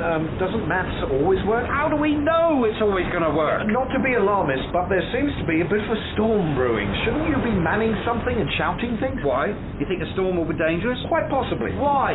Well, let's see, because in my experience, a storm often leads to a shipwreck. Cause and effect? Yes, it's a rough rule of thumb. Logic again? No, I think it's empirical, because you can see it happening all around So you. you assume it will keep on happening? You idiot, you're an inductive fool. I think that's better than drowning. Look, what say we have the logical debate after the storm? Meanwhile, can I suggest we abandon ship? A huge wave crashed into us. I shut my eyes, everything went silent. Opened them again, and I was in what appeared to be a forest. Dad. I'm telling you what happened, Rachel. Any explanation for it? No, and I suppose that's the point. It shook my faith in cause and effect. It's not really a faith. Like the captain said, we assume cause and effect is universal because it's always happened in the past. But actually, there's no logical reason why it keeps happening. Ask any quantum mechanic. I don't think they're called mechanics. Well... So, the forest. Warm, humid, something prehistoric about the atmosphere. Hello? I'm lost. I've no food, no water, please help! I'm from Surrey and I come in peace. Ah! There, in front of me, was a terrified beast. It made this awful noise. Its leg was stuck in the undergrowth. It looked porcine too, except instead of trotters, its 2 front legs had hands. Had hands on its legs. I had no idea how long I was going to be in this forest, so my old survival skills kicked in, you see. Sorry, survival skills. Oh, yes. I grabbed it by the neck and got it into a position where Dad, I am vegetarian. Since when? Since I was 15. Well, I was around when you were 15, I never noticed. No, you didn't. So, did you slaughter this poor animal? I managed to get its neck in my hands, ready to give it a quick twist, and... well, the last thing I remember was feeling a sharp pain in my thigh and looking down to see a dart sticking out of it. Were you scared? I was too drugged. The effect was not unlike some fine Moroccan... Some medicine I had once. I must have drifted off. I woke up in a room, a sort of hotel room. Hotel room? It was lovely.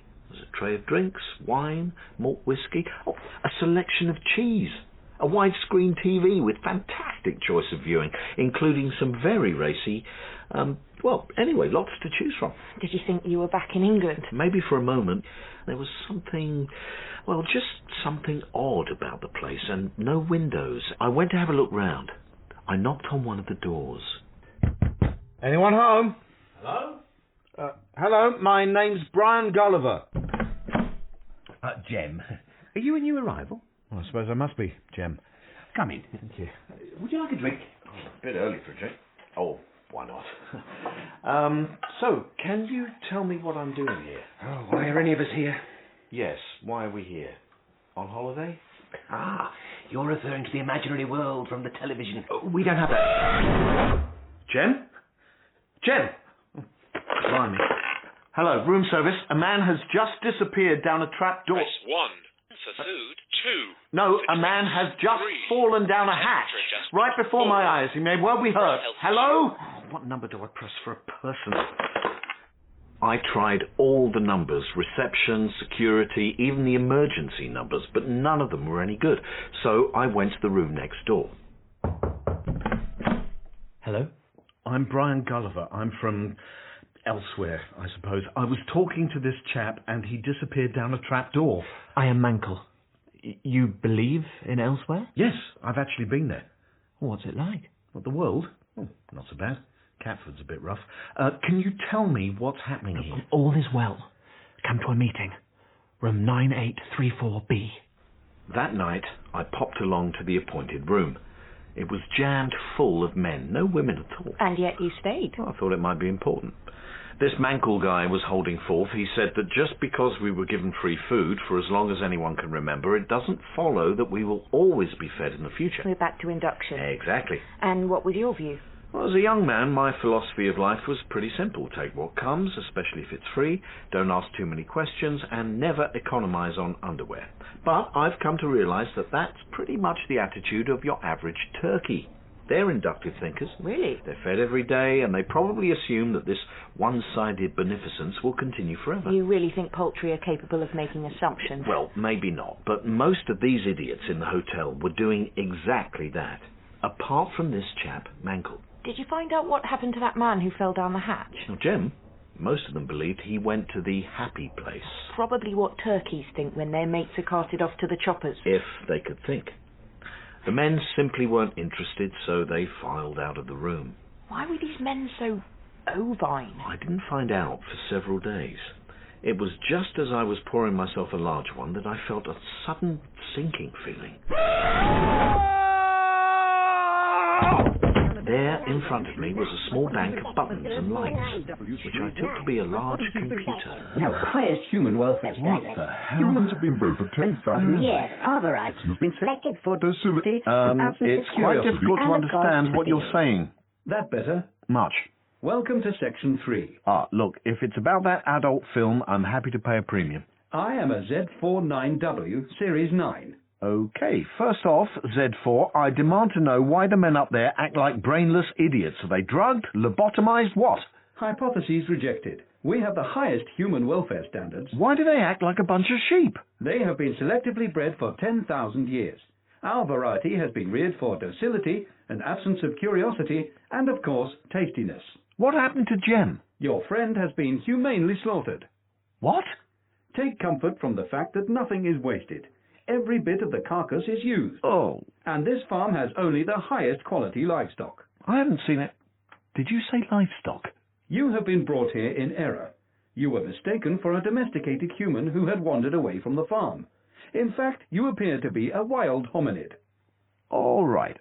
I'm not always the fastest dog on the track, but now I think I'm getting it, and I happen to know that I taste pretty nasty. Correct. You have been deselected. Deselected? Your genetic profile has been examined. Result, unknown. You have failed our food safety tests. I'm thinking this is good news. Plus, your meat would be tough and gristly. It's not even suitable for ready meals. Really? I doubt even our largest hamburger chain would accept you. and they take dog meat. So I'm free to go. You are a hominid with interesting possibilities. We want to experiment on you. Do I have a choice? You can choose incineration. Right. I'm going to turn down that option, but I refuse to be a guinea pig. All that we require is that you attempt to mate with a female human genetically adjacent to you. You have some of those, do you? Correct. Well, I'm not very happy about this, you know, but since I don't have much of a choice, I'm willing to do as you ask. Enter door 3. Can I have a shower first? So you're telling me that you were put out to stud? That's a rather crude way of putting it. I went through door 3 as instructed, and there, inside, lying on a heart-shaped bed, was a woman looking rather like Elizabeth Taylor, circa 1965. Hello, Brian Gulliver. And you are? Dorker. Uh-huh. Apparently we're neighbours, genetically speaking. So are horses and donkeys. What do they get? Mules. Right. Not too keen on the breeding thing, then? No, not really. No, nor me, obviously. One thing, why don't they do it artificially, you know, in a test tube? They seem so advanced. Don't you know? No. This farm is certified organic and free range. It's all natural. On each product, they put... Product? In the shops, they put a picture of a man smiling and the words, "All our humans led happy, natural lives before slaughter." They can charge more that way. It's a gimmick, but middle-class Nimonites lap it up. Oh, look. Nice bottle of sparkling wine. Might as well enjoy our predicament as much as we can. You aren't really intending to mate with me, are you? Well, I wouldn't use that word. I did use it as a chat-up line once, and I ended up going home alone. I'm with Dorker on that one. Sadly, Dorker was not in the least interested in any form of intimacy. I think she might have been put off by the observation cameras. Weren't you? No. No, we just sat at opposite ends of the room, not even looking at each other like a couple of depressed pandas. The farmers must have been very cross. Well, they kept trying to chivvy us along with romantic music, candles. This went on for, I don't know how long. Time seemed meaningless. Then, one night, everything changed. I spy with my little eye something beginning with C. Cheese. It's always cheese. Nothing else begins with C in this godforsaken place. Well, let's stop playing your stupid game. Well, what else are we going to do? You don't want to do the one thing we're actually meant to be doing. I am not going to be a breeding machine. Well, not with you, anyway. Fine. We'll just sit here and stare at the walls. What on earth? Go away! Get off me! Clear off! Stop kicking them, you idiot! They're pigs! They're Nimonites! Please, speak more slowly so we can understand you. We are human liberationists. Come with us. A truck is standing by. You are being liberated. Where will you take us? We're going to set you free. And so we were shoved in this truck by these piglets with hands. Like the beast you saw when you first arrived? Yes. So, let's backtrack a little. You arrive in a land run by far more sophisticated beings than yourself, and the first thing you do is try to throttle one. Yes. Do you think that was wise in retrospect? It was a horrible pig-like thing. Let's go back to the induction discussion. All right. Because it was pink and had trotters, you thought it must be an inferior being and therefore fair game. Any pink animal with trotters in my own past experience has been, well... Delicious? Right. So, you assume... Right. This is what I mean. We can't help making erroneous assumptions. So, based entirely on its appearance, you thought that this creature was something you were entitled to wring by the neck, tear limb from limb, and then gobble up. So would you if you were alone in a forest with no food? I'm vegetarian. I'd look for berries. Yeah, and you would assume that just because something looks like a berry, that it doesn't have feelings. All the other berries I've seen don't have feelings, so I induce that this one doesn't either. Munch, munch. Scream of dying berry. Anyway, how do you know berries don't feel? No cerebral cortex, no neural transmission. Ah, but have you seen every berry that's ever existed? No. Then one day you might find one that says, "Don't hurt me, for I have a complex system of nerves and pain sensors," to which you will no doubt respond, then you can't be a berry. berry. The one good thing about circular logic is that you can never get lost. Always brings you back home. Shall we move on? The truck. Yeah, so... off we went in the back of a truck, and after a few hours, they dropped us in the middle of nowhere. Are you just going to leave us here? You will be free. don't have to talk that slowly. We're not idiots. But it's great being free and in the wild and everything, but what about, roof over our heads, hot food, that sort of thing? Brian, let's just go before they take us back. Hey, just a minute. Hey, wait, come back. We're your responsibility. We are free. They could have left us. We're helpless humans. How are we meant to cope? Fresh air, sky. This is elsewhere. It's night. We have no torch, no fire, no TV on demand. But we are liberated. We can live. We can go where we want. Where do you want to go? Under that tree? Mm-hmm. Oh, fresh air, sky, rain on our faces. I've only ever seen this on TV. Yeah, lovely. What was that? Sounded like wolves. Aren't they tuneful? Isn't nature wonderful? Depends where you are on the food chain. Well, I love it. The textures, the sounds. This is awakening my most dormant passions. Really? What kind of passions? No, not those kind of passions. Right. What are you doing? I'm taking my shoes and my clothes off. I want to feel the earth under my feet. I want to touch things. We must celebrate our freedom. Pass me some olives and a glass of fizz. Yeah, you see, that's just it, Dorca. There are no olives and no fizz. Well, they'll arrive through a hatch, surely. There's no hatch. And the only thing that's likely to arrive is a hungry pack of... Hello? Oh, magnificent beast! What wondrous thing are you? I'm guessing it's the kind that doesn't understand you. Join us, handsome creature of the forest. We're about to have canapes and fizz. Yeah, I think you would probably rather have a slice of raw hominid with or without an aperitif. And so would he. And him. Let's slowly move, and when I say run, run as fast as you can. 1, 2, 3... Run! Not towards them! We were very nearly eaten alive. What saved us was falling into a deep ditch. The wolves howled from the top, but didn't want to venture down. After an hour of trying to call for help, some of the piggy Nimonites arrived, but they weren't there to rescue us. It seemed we'd fallen, literally, into a trap. They were poachers.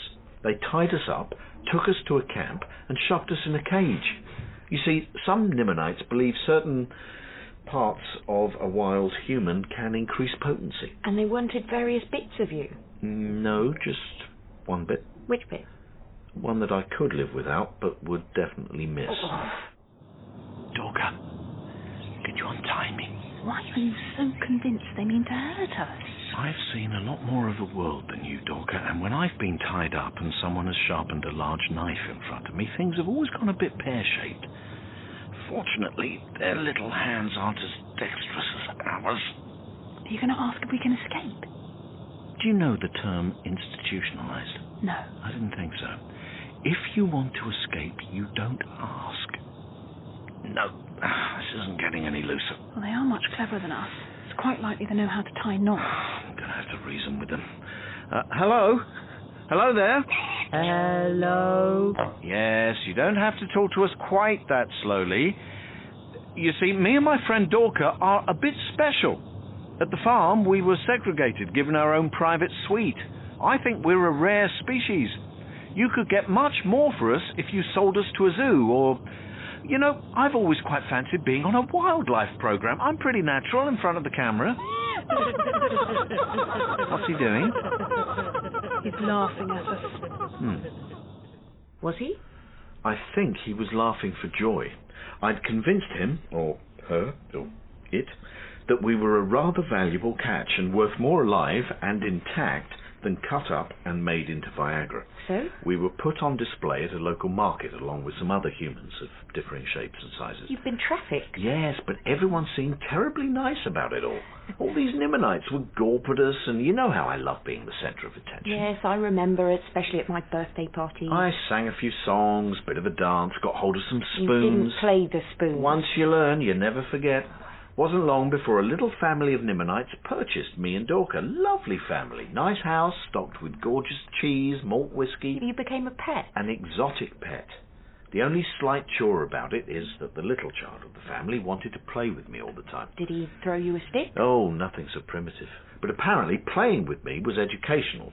I had a lovely little room, well, kennel, with a nice little exercise machine. Actually, it was more like a big spinning wheel you could get inside. You were being treated like a hamster. It was wonderful. You liked it. Even better than the organic farm. And they showered much more affection on me than on each other. They'd row and shout, but whenever I turned up, it was all, oh, give him a cuddle. I could raise a smile just by looking at them with my big blue eyes. How were you getting on with Dorca? I lost all interest in her romantically. I lost all interest in sex. I'd been neutered. Dad? Chemically. That must have been extremely liberating to be released from sexual longing. I had everything I wanted. Plus, I was allowed to show off my talents at a human show. You'll have to explain that. Well, you know crafts. Yes. Oh, there. You see, I was an unusual genotype. A rare breed. I was taken to shows all over the country.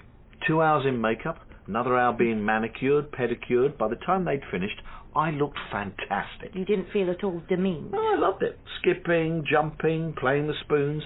And when I'd finished, I was spoilt rotten with people treats. Were they in the form of cheese? You have never tasted cheese like it. I'd go through hoops for it. That's not a metaphor. I did literally have to jump through hoops. Well, let's see, you had cheese, booze, and your sex drive had been eliminated, so that didn't matter anymore. You didn't have to work. Why on earth did you ever leave this place? Well, you see, being a travel writer, I naturally wanted to learn everything about these extraordinary creatures, so the master of the house explained a bit about the society in a slowed-down voice. One of the first places he took me to was what they called an arable farm, where they grew vegetables. My kind of place. Not exactly.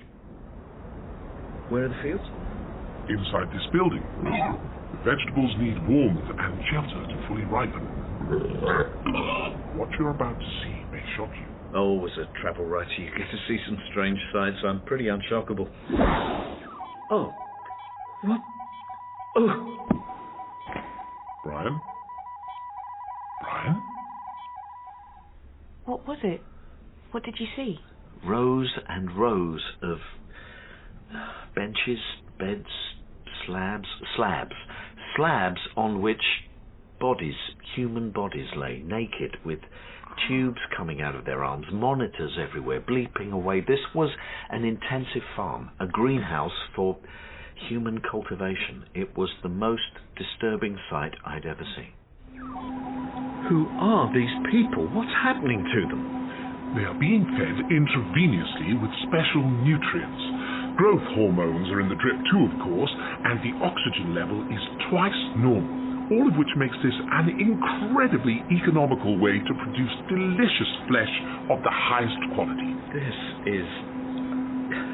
Look at her. She looks so still, so pure, so beautiful.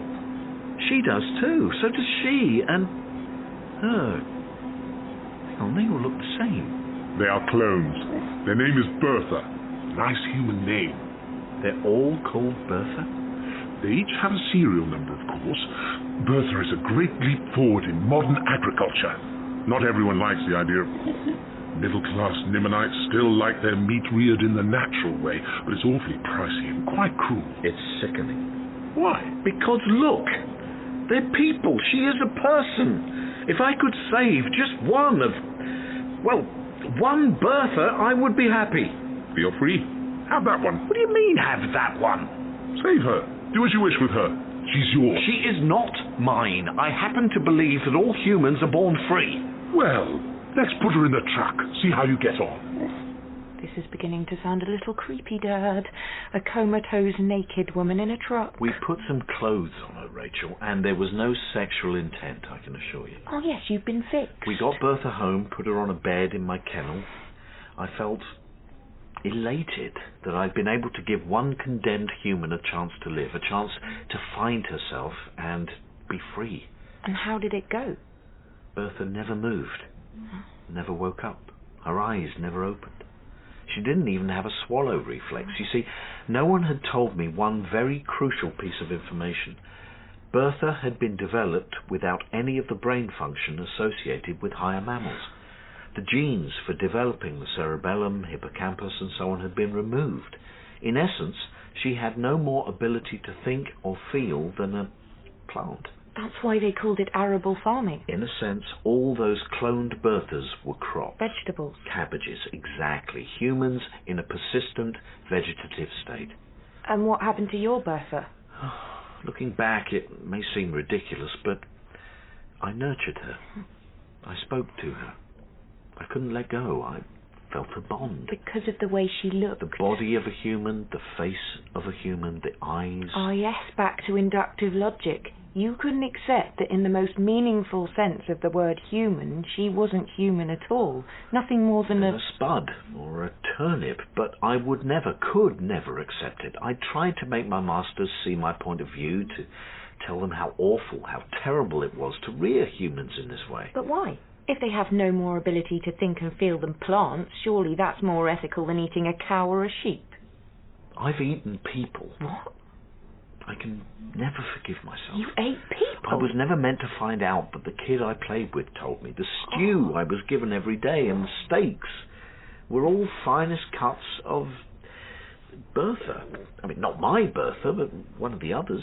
Tender? It was bloody delicious, but call me old-fashioned. I don't believe in eating anything with 46 chromosomes, no matter how good the gravy. But that's pure sentimentality, Dad. Oh, you're saying cannibalism is okay, and you're the veggie? I'm rational. What bothers me is eating sentient beings, not brainless clumps of flesh like those Berthas. But if you'd seen Bertha, I don't think No, it all boils down to what things look like. If it looks like us, we make an inductive leap that they're sentient beings like us. If dolphins didn't appear to be smiling, we'd probably make kebabs out of them. Yes, we are sentimental idiots, all of us. Oh, visiting time's over. I'll leave the photo of Primrose with you. I'm going veggie. Really? People change. I hear it's spare ribs tonight in the canteen. Certainly smells nice. Certainly does. I may allow myself a small one. Dad, your willpower. It's the only thing they cook properly in this place. After tonight, it's going to be bean curd and brown rice. Sure it will. Well, during the week, anyway. I'm not giving up on Sunday roast. What about nut roast? Allergy. Since when? That's come on quite recently. I'll still eat fish, of course, and white meat. Reptiles are okay, I think. I'll just refuse mammals. Rabbits are fine. They're mammals. Larger mammals, then. I won't eat anything bigger than a pig.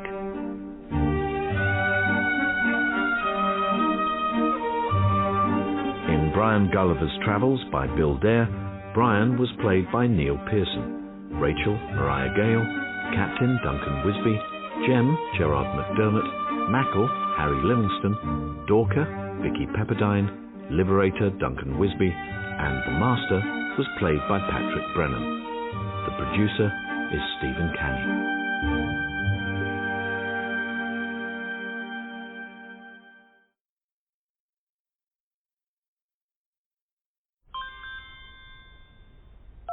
Hi, Dad. Rachel, I want you to bring the laptop next visit. I need to sign up to the organ donation site.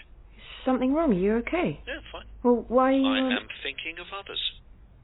Are you sure you're okay? Yes. I'll see you tomorrow, Dad. Oh, and could you bring some chocolate?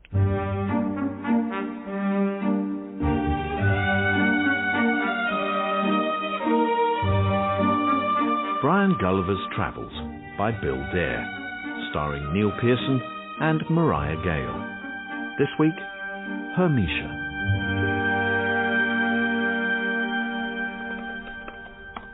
Can't Dr. Malik sign you up for organ donation? He's not my doctor, he's my shrink. He'd probably interpret my actions as some sort of attempt at absolution. You're going to give everything away? I won't really be giving anything away because I'll be dead. Some of your organs might be a little worse for wear. Your liver, for example, a bit soaked, I should think. Marinated, all the better. What about your kidneys? Haven't you always had kidney trouble? And in the land of Hermetia, it forced me to make the most difficult decision of my whole life. A new chapter. Hermetia, with a C? Yes.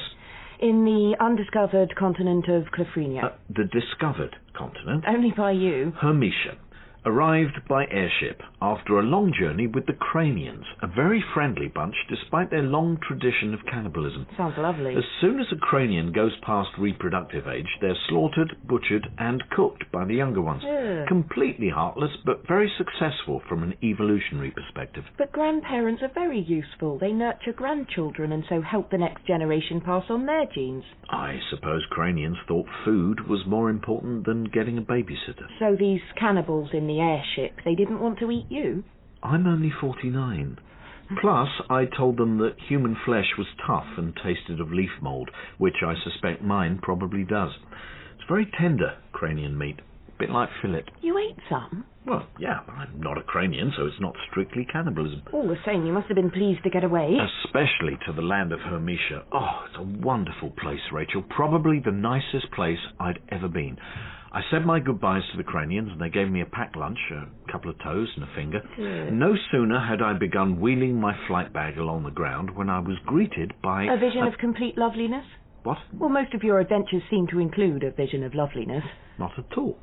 In fact, he was quite average. His name was Calfer.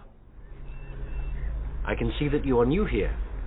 Please, come with me to my home. Well, that's very kind. Brian Gulliver. Calfer, you will stay with me. Yeah, look, Calfer, you're very generous, but you don't know me, and more to the point, I don't know you. I want to help. We will go by seat. Seat? Oh, I see. No sooner had he said seat than these three men arrived with a sedan chair. Wow. I do like to travel in comfort, but this was princely. Regal. So they carried you both home? Well, that's what I thought was going to happen. Can you get? Righto. I assume it's not very far. Just a mile or so. Really? Ready? 1, 2, 3. Hang on. Aren't you going to get in? I will be carrying you with the others. Are you sure? I've put on a few pounds, you know. All those Cranian burgers. I hope your bearers were young and fit. No, they seemed quite old, as a matter of fact, and weak, and to be honest, rather frail. But they insisted on carrying me, and it wasn't a mile, it was nearly 3. You let them carry you? I remonstrated. I did a lot of remonstrating, probably 4 remonstrations. I felt very uncomfortable. Every time I heard one of them wheeze, I tried to make myself lighter somehow, but, well, it's funny how one gets used to things. After a mile, I'd forgotten all about their suffering and began to enjoy the view. During the 3rd mile, I got quite annoyed whenever they set me down for a rest. Human nature, I suppose. What, getting used to other people's suffering? Yeah. If it's incremental, you become inured to it. Plus, when I arrived at the town, I noticed plenty of other people being carried, so that made it okay. Because other people were doing it, it could be morally justified? No. But the service didn't stop with the sedan chair. As soon as we got to Calfer's home, he insisted on waiting on me hand and foot. First thing he did after running a bath and putting my clothes in the wash was give me a massage. Oh, that's it, just there.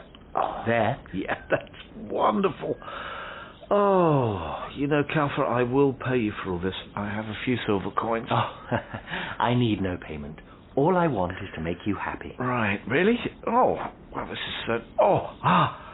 there, the left shoulder blade. Yep. Oh, that's lovely.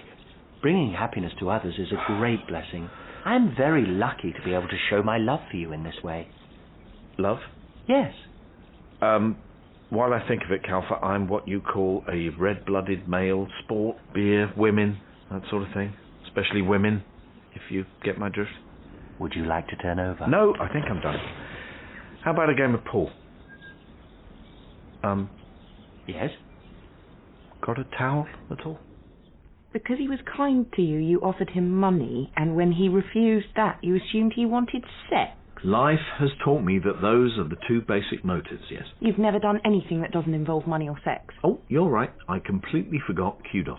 Dad, you used to feed me, read me bedtime stories. Oh, that doesn't really count. Rats suckle their young, but they don't go round making the world a better place. Nurturing young is a primitive instinct. So you don't believe in altruism? No, always been a bit sceptical. At least I was back then.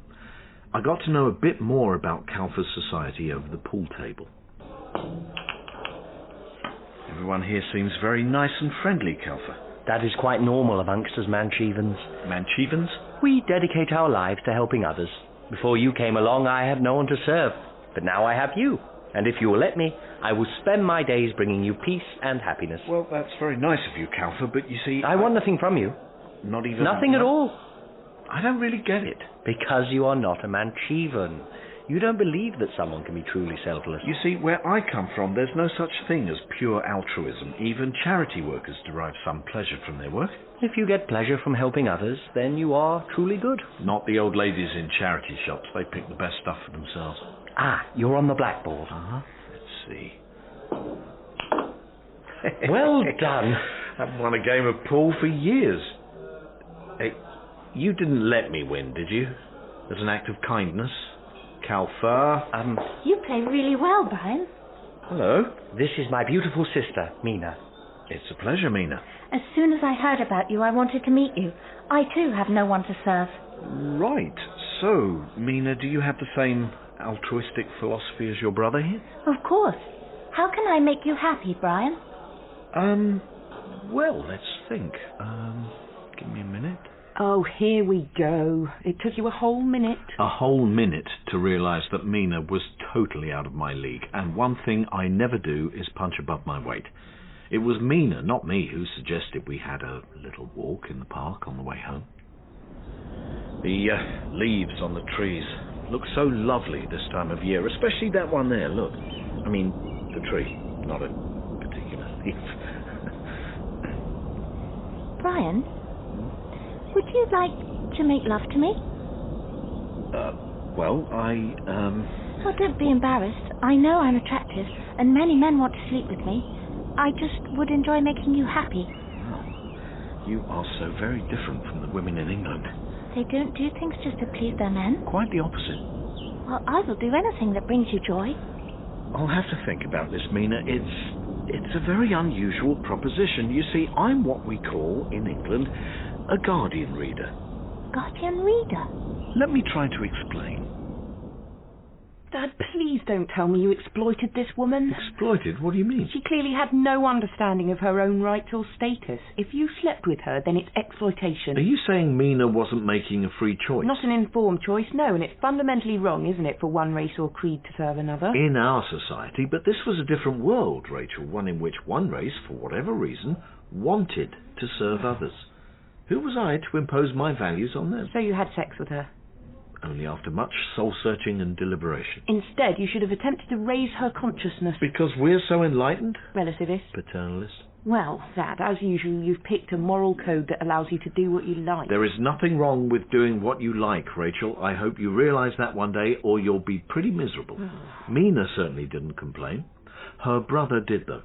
On the second night, after I'd gone to bed, I heard them arguing. We both make him happy. I am a better cook than you. But I can please him in ways he never can. Yeah, look, guys, sorry to interrupt. I couldn't help overhearing. Surely you can both serve me. In different ways, of course. The heavier stuff, like taking me around in the chair and the massaging and losing a pool, that can be your responsibility, Calfer. It would please me to serve you in that way. And Mina, you can carry on what you're doing. Very well. They sound slightly sickening, these people. It's actually very interesting. You see, the old laws of supply and demand hold good even in the most altruistic society. If the opportunities to do good are scarce, their value increases and people will fight over them. Happens here. I once saw two chuggers fighting over a rich-looking punter. Not pretty. But surely not everyone can be a server. There wouldn't be anyone to serve. That puzzled me, too. So, when things calmed down, we opened a bottle of wine, nibbled on a selection of homemade cheeses, and I broached the subject. Okay, tell me, Mina, Calfer, if all Manchevans want to make others happy, well, who are the recipients of this largesse? We serve the Canonans. Canonans? They have no concept of kindness.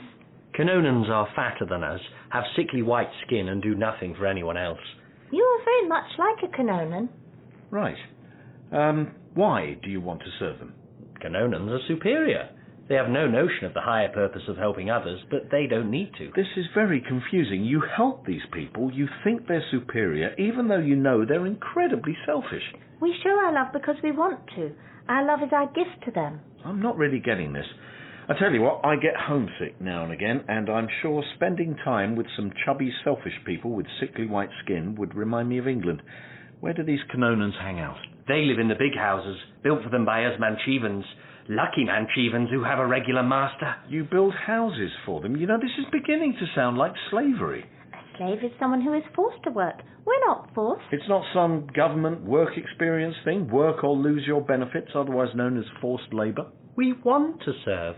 We are only sad when we have no master. Well, as a travel writer, it's important for me to explore every aspect of the culture, so if you don't mind, I'm going to hang out with a couple of Cononans for a bit. Come back soon. Oh, I won't want to hang with selfish, pale-faced chubbies for long. So, you met some of your fellow exploiters? I visited a Cononan bloke. Lived just a few doors down. We shared a hot tub together. He let you in? He wasn't very welcoming. It was a rather unedifying experience. Well, thanks for agreeing to see me, Boria. I'm not going to pay you anything. I don't want to sleep with you. No, I don't want sex or money. There are other reasons for doing things. You're not a Manchevan. Only Manchevans do things for nothing. What are you after? I'd just like a bit of information about your culture. And I get what in return? I could tell you about some of my experiences. I'm known as something of a raconteur. No, thanks. I can sing, play the spoons. Come, come, come and make eyes at me down at the Not old... interested, thank you. No? I have a small silver coin. What use is money? I have 8 Manchevans working for me. They do everything. Build my house, make my food, have sex with me. Ramanda's my favourite at the moment. Beautiful. Does anything. And you give them nothing? Not even my thanks. And they're free to go? Whenever they like. They don't want to go. Why do you think the Manchevans are so willing to serve others? Do you really not know, Brian? And you can't guess? Well, the Manchevans say it makes them happy. You know nothing. There's some other reason? They're using you, Brian, like everyone else uses everyone else. I really don't follow. Ramanda, come over here. Yes, Boria? Would you like me to do that thing? You can do that later, babe. Tell my friend the real reason you Manchevans are so helpful. It is our pleasure to serve. The real reason. You know I can't tell you that. Why not? It is forbidden. That is the one way in which I cannot please you. Off you go. Well, Brian, I guess you'll never know. Please, tell me. I'll give you all the coins I have. Keep your coins. I don't want your coins. Well, something else. I can give you some of the nice cheese Calfa makes. Andy gives a first-rate massage. He'll wash your clothes. I have everything I need, Brian. But, well, there is one thing. Yes? There's one thing that I have a hankering for. Name it. I doubt you'd be willing to share. I'll move heaven and earth to get it for you. Mina. Mina?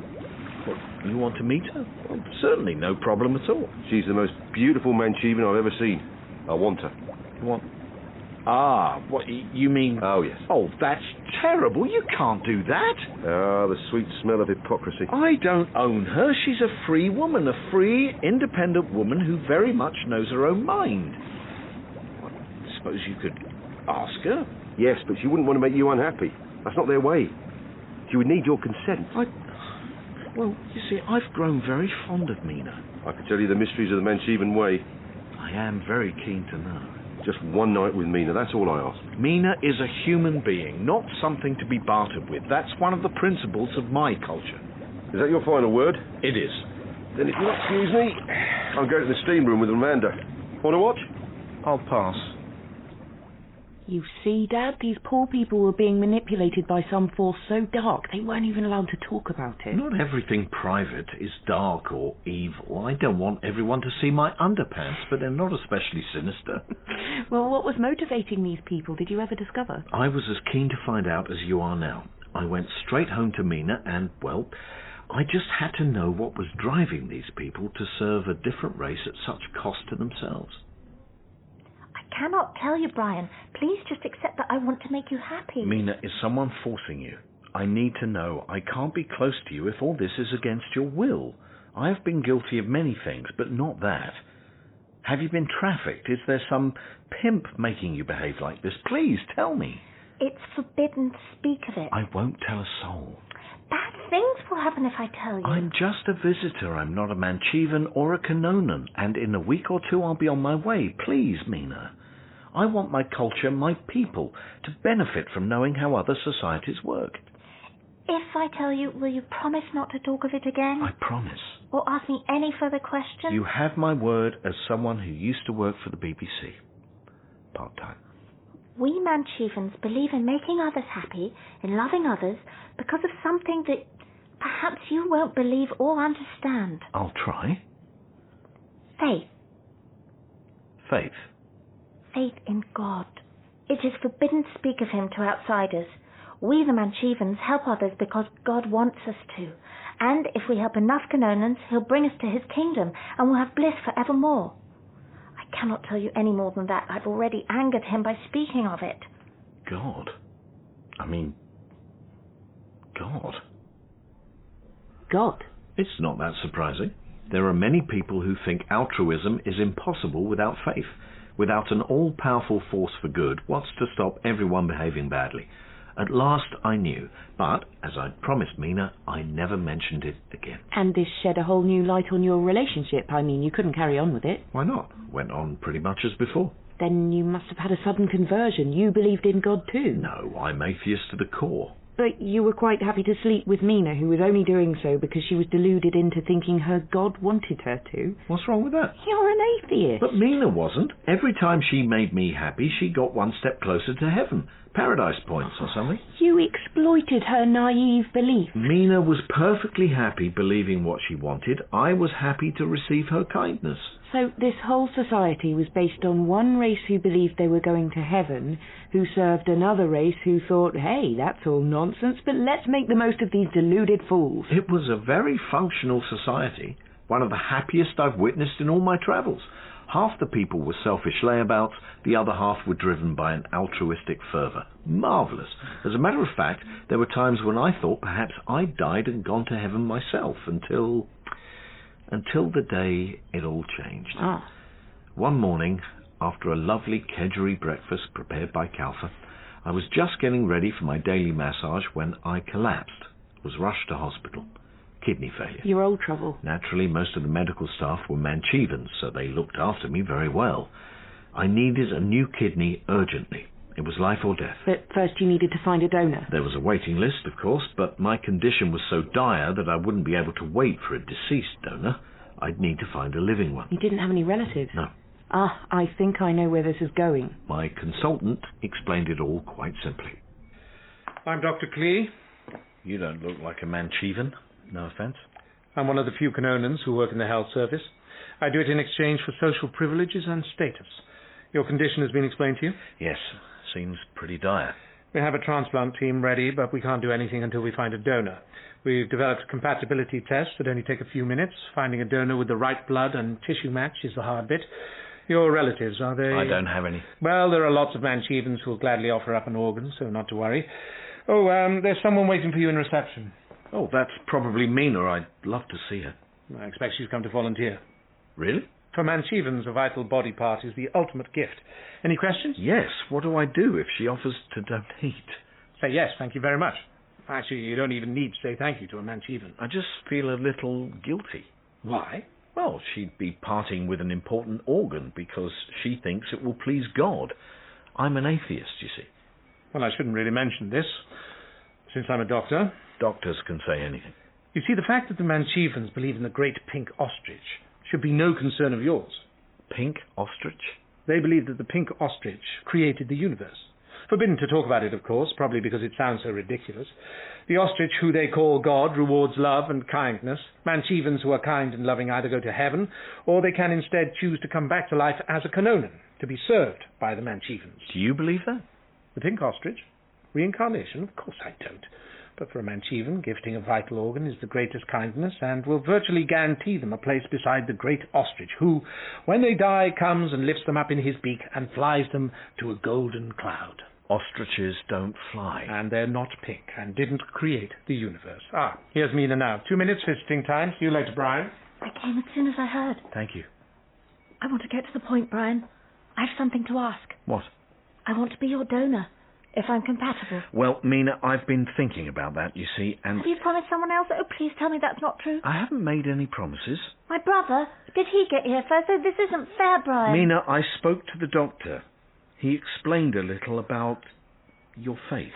Now, don't worry, I'm not going to ask you anything about it. I just feel... Well, how can I take something from you knowing that you believe in the pink... You know what I'm saying. Well, I'm the lucky one, Brian, because I have the faith. You're in the darkness of selfishness, earthly pleasure and base desires. You're not even Canonan. At least they did great things in previous lives. You really want to give me your kidney? It would mean so much to me. Well, I need to think about it. It's quite a sacrifice. I've prayed every day for something like this to happen. What? You wanted me to have kidney failure? I wanted to give you the greatest gift it's possible to give. Well, I'm not sure how to take that. I would be so grateful. I'll certainly give it some serious thought. Well played. You actually made it seem like you were doing her a favour. That's the way she saw it too. But, Dad, she also believed a pink ostrich made the universe. It's bonkers. More bonkers than a man with a beard doing it in 6 days and then having a kip? I'm not saying that's any more credible. And for that matter, the universe suddenly exploding from nothing is pretty bonkers. Didn't you feel intuitively that this was wrong? Imagine you needed a kidney. Just picture it. It's life or death. The doctor tells you he has some great news. A stranger has volunteered one. Would you say, tell me about his belief system first? Wouldn't need to. Living donors are vetted. And if the volunteer says he feels it's his Christian duty, the authorities don't say, well, that's crazy. Take your kidney and go, you lunatic. There's something slightly different about God and a pink ostrich. Only difference is familiarity. Okay, so you accepted this poor girl's vital organ? No. No. You had a prick of conscience? Nope. Another kidney was offered? Nope. Her brother? Nope. The fact is, Mina wasn't compatible. Neither blood nor tissue matched. And, much worse than that, the doctor told me my blood and tissue would not match with any Manchevan. You, Brian, physiologically are much more like a Canonan. Well, that makes sense, being pasty-faced and selfish to boot. Canonans usually fare very well with Manchevan body parts, but your tissue type is... well, it's simply too different. My guess is that you probably would accept a Canonan kidney. And where can we get a Canonan kidney? I'm afraid that's not going to happen. Why would a Canonan give you a kidney? We have no sense of civil duty or altruism. A dead Canonan? No, it's really not the Canonan way. There's nothing in it for us. I'll pay. I have about 100 silver coins. We have no use for money. Well, there must be something I can do. It's very hard to see what. You're just going to leave me to die? Yes. You don't seem very concerned. I have no concern at all. I'm a Canonan. No empathy or interest in your well-being. I'm simply doing my job. Oh, thanks a bunch. So, you were stuffed? Yep. Mina and Kalfa were very upset, but there was nothing they could do. I just stayed in hospital, feeling sorry for myself, believing that my days were numbered. But clearly you survived somehow. You see, Rachel, I've always had a very strong survival instinct. Years of travelling to dangerous places, I think it sharpens the senses.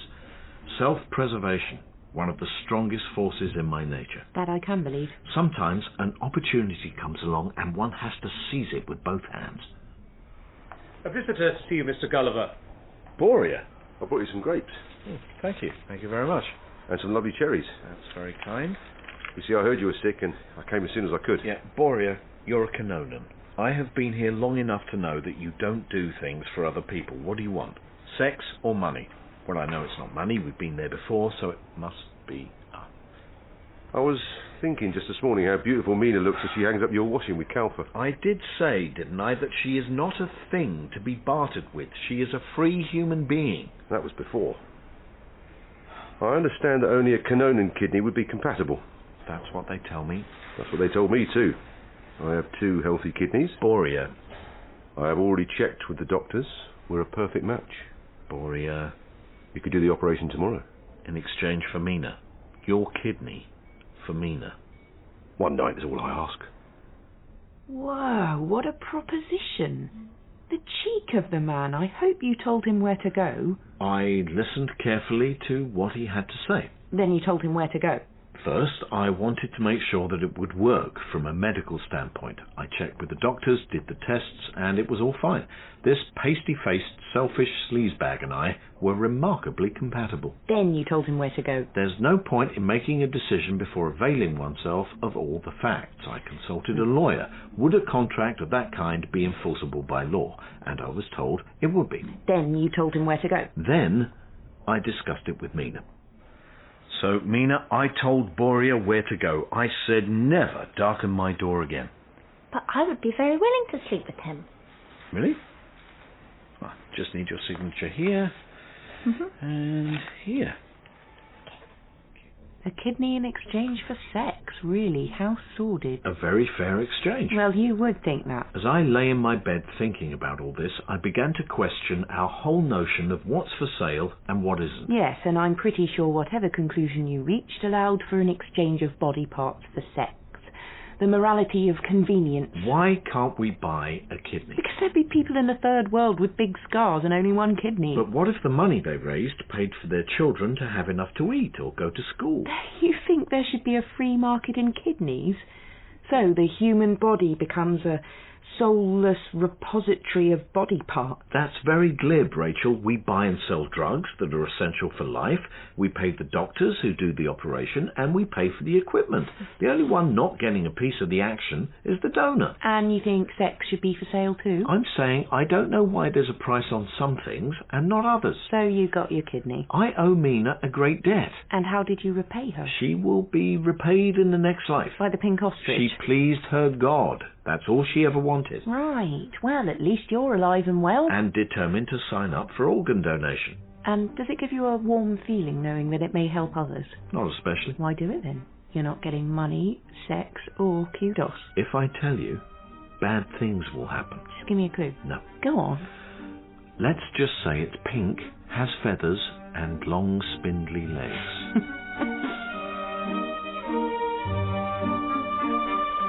In Brian Gulliver's Travels by Bill Dare, Brian was played by Neil Pearson. Rachel, Mariah Gale. Calfa, Colin Holt. Mina, Nina Conti. Boria, Martin Treneman. Dr. Patrick Brennan. And Ramanda was Amaka Okafor. The producer is Stephen Canny.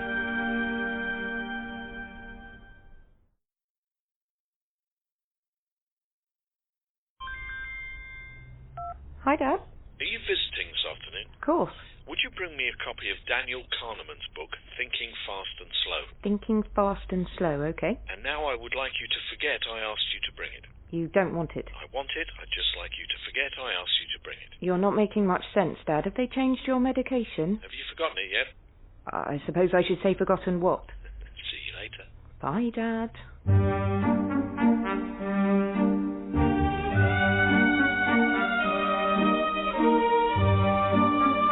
Brian Gulliver's Travels by Bill Dare, starring Neil Pearson and Mariah Gale. This week, Cognitia. Did you forget about the book? No, but I didn't bring it either. Fine, I ordered a copy myself. But how hard did you try to forget it? Can't say I made a real effort. Because you know that the more you try to forget something, the harder it is. Yeah, I think even infants know that. Forget about the biscuits in the cupboard. And they can't. What's this about? Plug in the laptop. We'll call this chapter Cognitia with a K. Okay. And you arrived in this place? Can't remember. No recollection whatsoever. Right, but you do recall what happened when you were there, or it's going to be a very short chapter. I was on a beach, just wandering aimlessly along, trying to remember where I'd just been. The sea was vivid orange, the sand was dark grey, and I saw a woman walking in my direction. Excuse me. I don't know where I am or where I've been. I seem to have forgotten. Why did you do that? Why? I've no idea. Perhaps you were in a shipwreck. That could be quite traumatic. Why would you want to remember such a thing? Well, that's one way of looking at it. You're in Cognitia. Ah. Do you like chocolate sundaes? Yes. I know where they do the very best for miles around. I could take you there if you like, but you'll have to tell me a joke on the way. I'll do my best. Come with me. 2 minutes in a new country and a woman starts flirting with you? I must have looked pretty lost, geographically and mentally. Her name? Calmina. On the way to the ice cream place, we had an accident. It was all my fault. We were walking near the cliff edge. I tripped on some rocks, and I couldn't help falling towards her. She toppled over the edge. Oh, God! Hang on. I've got you. Hold my hands. I'm scared. You'll be all right. I've got you. All right. I'm going to heave. Just get my breath. Are you ready? Yeah. All right. 1, 2, 3. Oh, there. Oh, I knew if I didn't make it in one go, I'd lose strength. I'm so sorry. That was my fault. I tripped. Shaking. God, I feel terrible. I thought I was going to die. I could never have lived with myself. Shall we forget about it now? Okay. I just had this vision of you falling. A vision of me falling? Why? Well, it was just so close. What was close? You nearly died. When?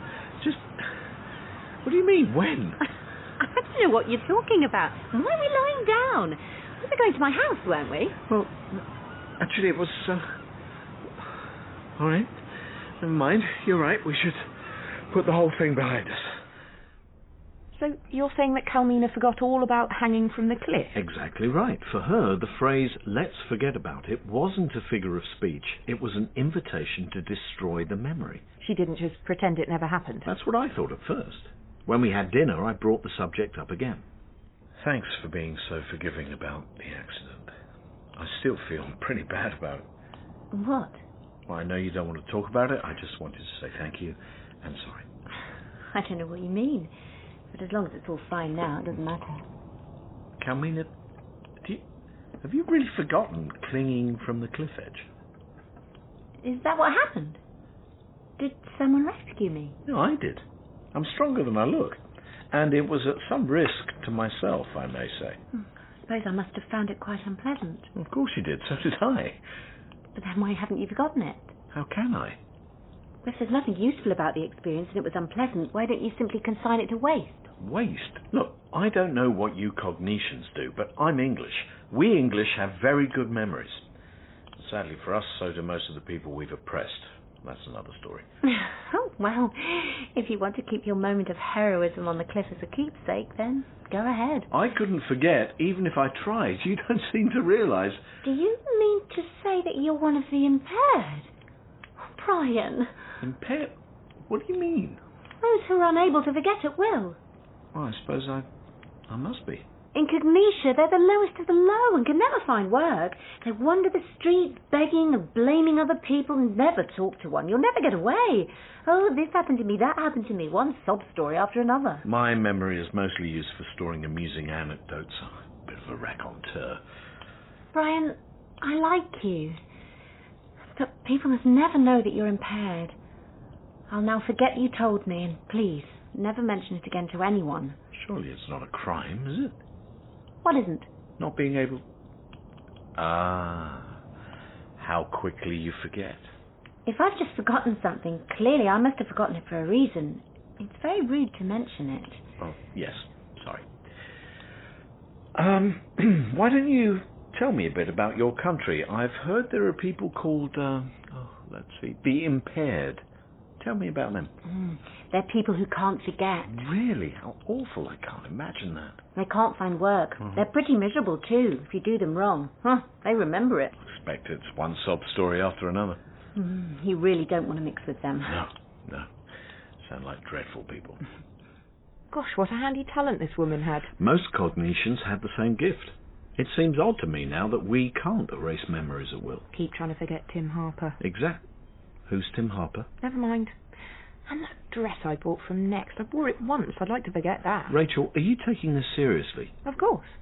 But you're right. Forgetting has a lot of advantages. Something happened that very night which brought home just how handy it could be. You know, I'm rather afraid that one day you'll just decide to forget about me, Calmina. Why? Are you planning on hurting me? No, not at all. Then I'll want to treasure the memories. Well, perhaps we could create some memories tonight. Ones we could look back on with passion. You mean memories like this? Exactly. Right, don't move! I've got a knife! Where's the jewellery? Where's the money? And if you decide to forget where it is, I'll rearrange your face. You won't be able to forget that, because you'll see it in the mirror every morning. You got that, lady? Open that drawer. There's a bit of jewellery. That's all the money I have.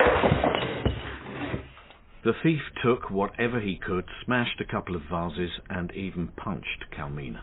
We were both pretty shaken up. But a moment later, Calmina forgot all about it.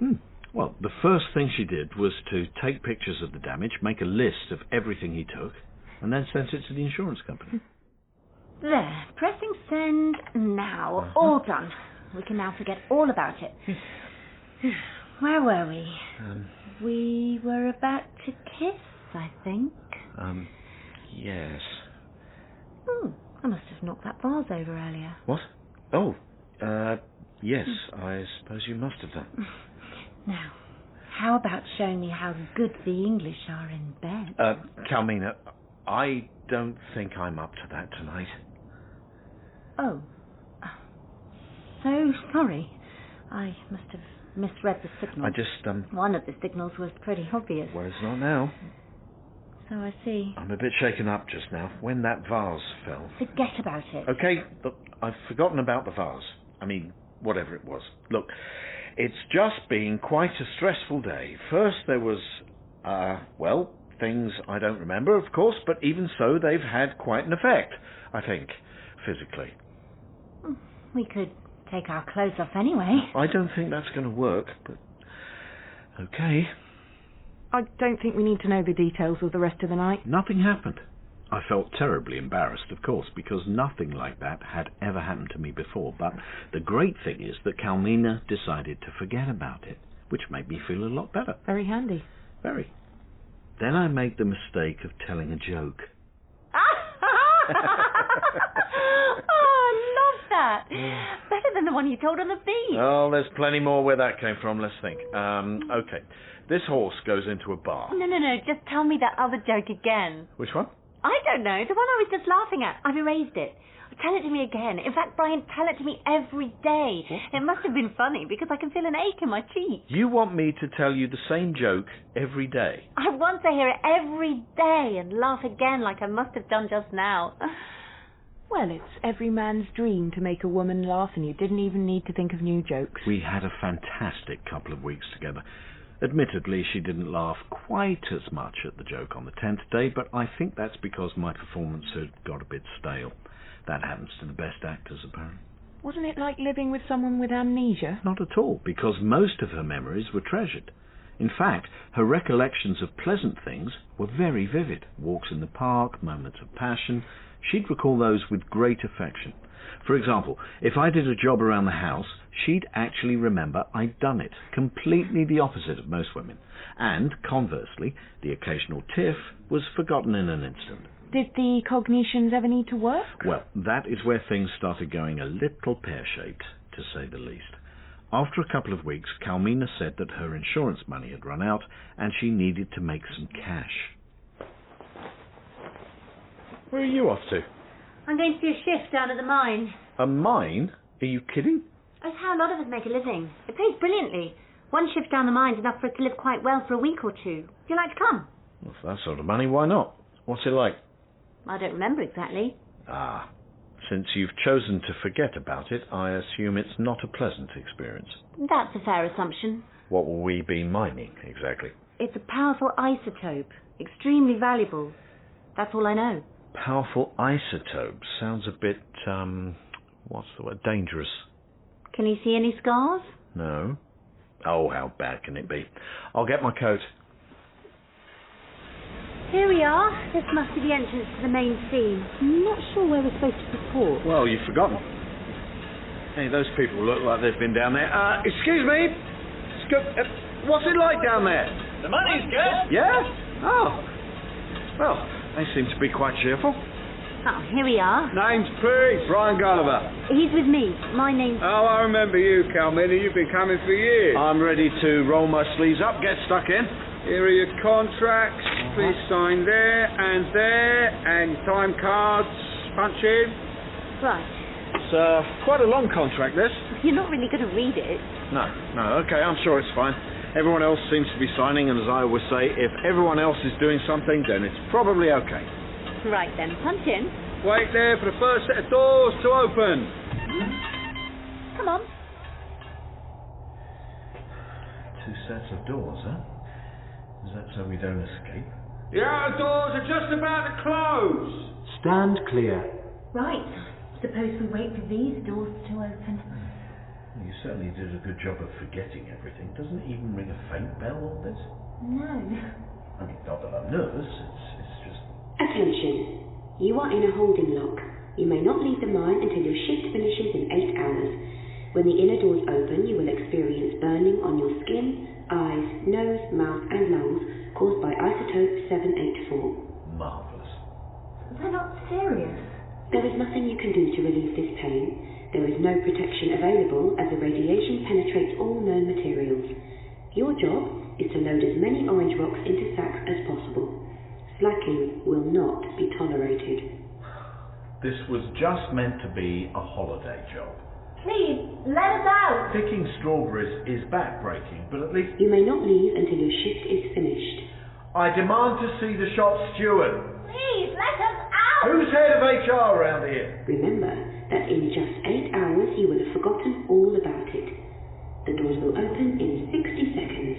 Oh dear. Inner doors opening in 50 seconds. Oh, this is bad. Bad? Yeah, bad somehow doesn't seem enough, does it? There must be a way out of this. Hello? Can anyone hear us? Inner doors opening in 30 seconds. We don't want to do this. We will tear up our contract and let's call it quits. Inner doors opening in 20 seconds. Open the door! We've made a mistake, okay? Open the door! Let us out! Inner doors opening in 5 seconds. Stand clear. I'm so sorry, Brian. Hold hands, shall we? When this is all over, someone is going to get a very stiff letter. Doors opening. Stand clear.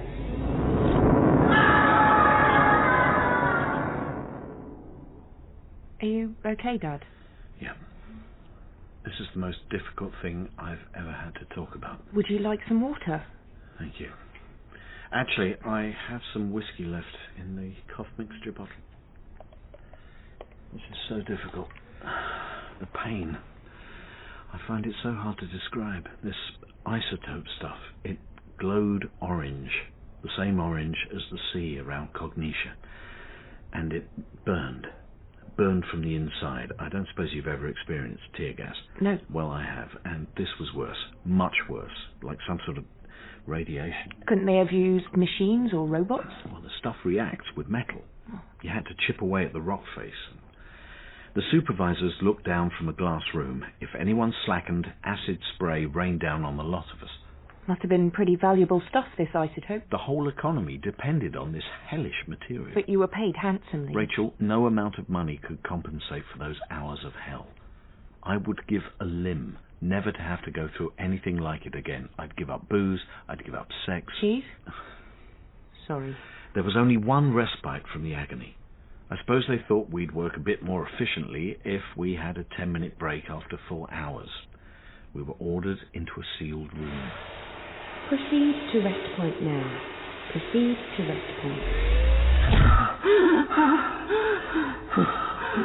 Are you okay?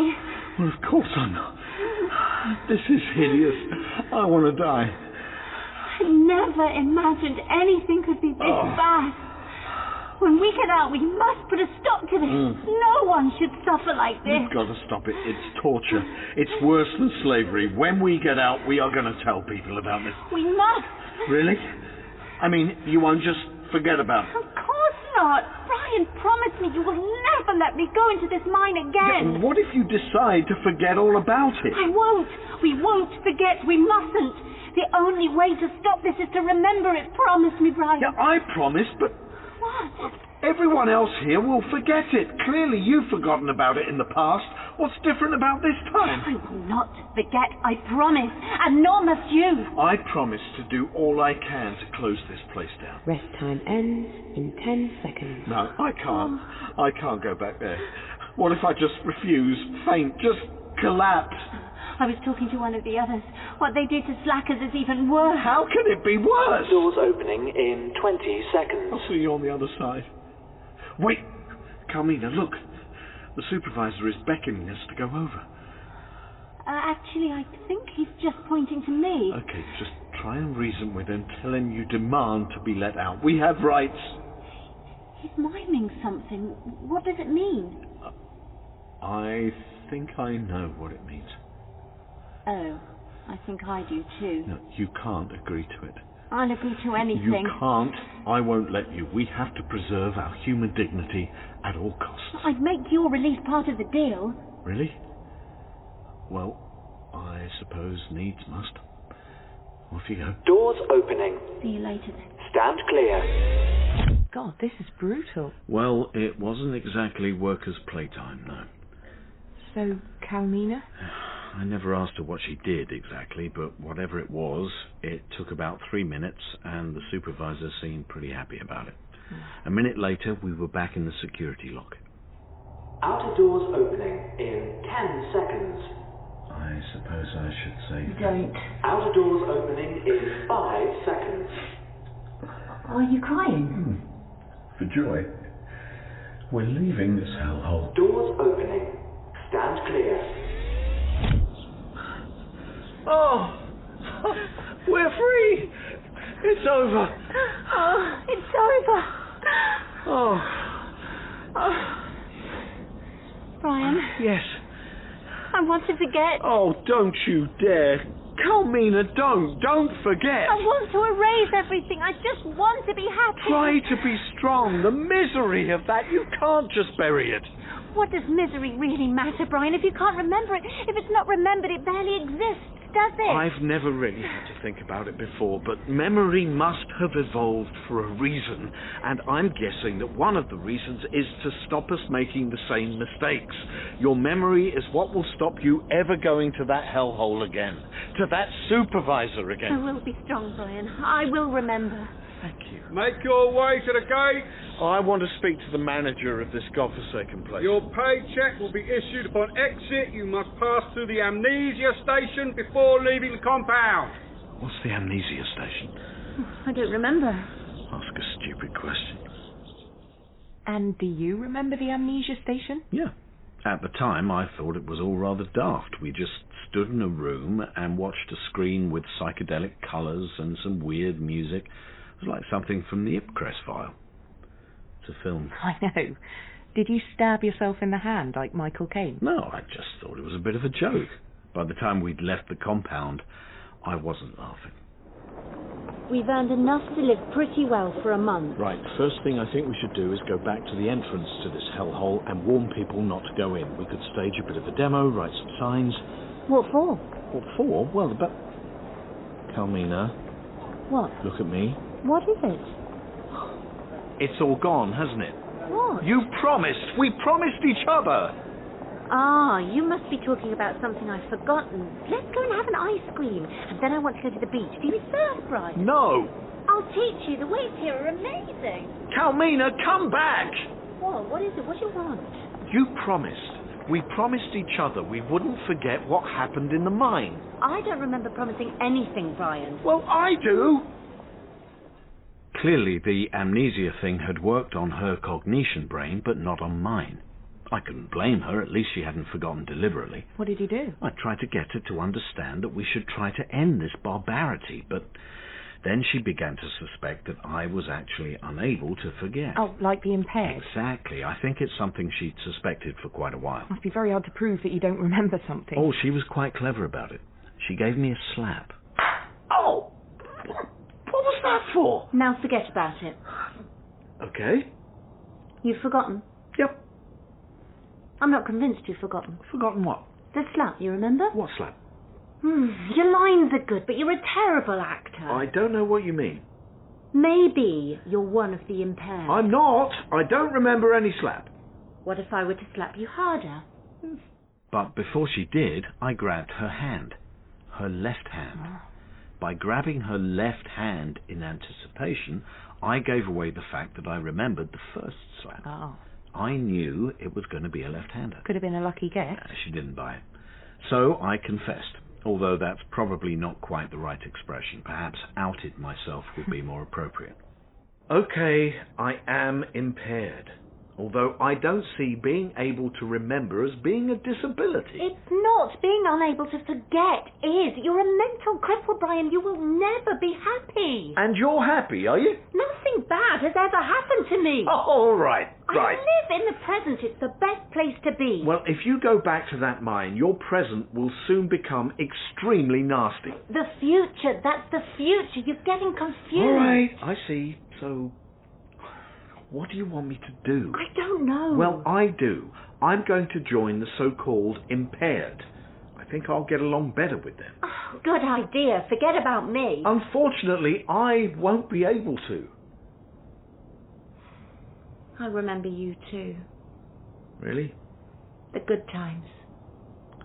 Thanks. So that was it. I took my few possessions and the money I'd earned and went in search of the impaired. What about your campaign to stop the barbarous mine? I hadn't forgotten, so to speak. When I make up my mind to do something, you know me, I always Go to the pub.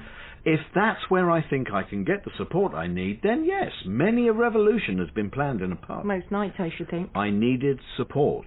So yes, on this occasion, I did stop by at a public house. Triple whiskey and a packet of nuts, please. Rough day. Well, I've just discovered that I am one of them. The impaired. Oh, I see. I'm sorry. There's nothing to be sorry about. Did it come on suddenly? I've always been like this. My memory is what makes me, me. Awful. Have you tried seeing someone about it? I know a charity that can sometimes help people restore their amnesia. No, thank you. My mother has problems forgetting. She sees someone about it. She lies on a couch and it helps her to forget all about the traumatic things that happened to her as a child. I could put you in touch. No, that's very kind, but no. What are we? Who are we? We are nothing but the sum total of our experience. And what does that experience mean if it isn't recalled? We are what we remember. Yeah, but I want to decide what I remember because I want to choose who I am. Just a minute. I know you. I've seen you before. Don't think so. You were the thug that broke into Calmina's house. You punched her. I don't know what you mean. You hit a woman. If I did anything like that in the past, then I've erased all memory of it. I'm going to get the police. What good will punishing me do? It made no sense. I can't remember what I meant to have done or why. I'm a different person now. What's stopping you thieving again? I don't know, because I don't even know why I did it. I see. All forgotten, so you expect me to forgive you? Don't know that word. Sounds like something an impaired person would say. Forgiveness, it's one of the great virtues. It allows you to love those who have wronged you. Without it, most people I know would hate me, especially the women. Just forget about it, mate. Oh, you can't, sorry. You can sort of see his point. If everyone forgets the harm done to them, forgiveness is pretty redundant. And so is punishment. I suppose so. You can see why I wanted to get away from these people and make a new life amongst the impaired. And were their lives blighted by things they couldn't forget? Their memories functioned just like yours or mine. They were all emotionally scarred from working down the mine. Who wouldn't be? Because they wouldn't go down more than once, they were poor, left to the drudge work or to live on charity or crime. An underclass. Exactly. I grew to like many of them. I realized what I'd been missing, the shared humanity, the talking over of past mistakes, emotional traumas. It makes us human. Can make us pretty miserable. It's explained in that book I wanted. Thinking fast and slow. It's why I could never persuade the people of Cognitia to close down that mine. We all have contempt for those parts of our lives we can't remember. They become irrelevant. They become part of what we don't know. If you were woken in the night, tortured horribly for an hour, but then in the morning you'd forgotten all about it, but with £1 million by your bed, and a note saying you were tortured, would you mind all that much? I'm not sure, but it might explain why women are willing to go through childbirth more than once. Calmina and the other miners were quite happy to betray their past and future selves as long as they couldn't remember. Did you ever see Calmina again? Well, one warm evening, I decided to have a stroll along the beach where we'd first met. A trip down memory lane, I suppose. The sea was bright orange as before, the sand all grey, and I saw her coming towards me. I waved as she approached. Hello. Hi. You look a little lost. Yes, well, perhaps I am, in the broadest sense. How about telling me your name? What? Your name? Brian. I'm Calmina. Do you like chocolate sundaes? Yes, I do. I know somewhere that do the best for miles around. I could take you there if you like, but you'll have to tell me a joke along the way. I'll do my best. Follow me.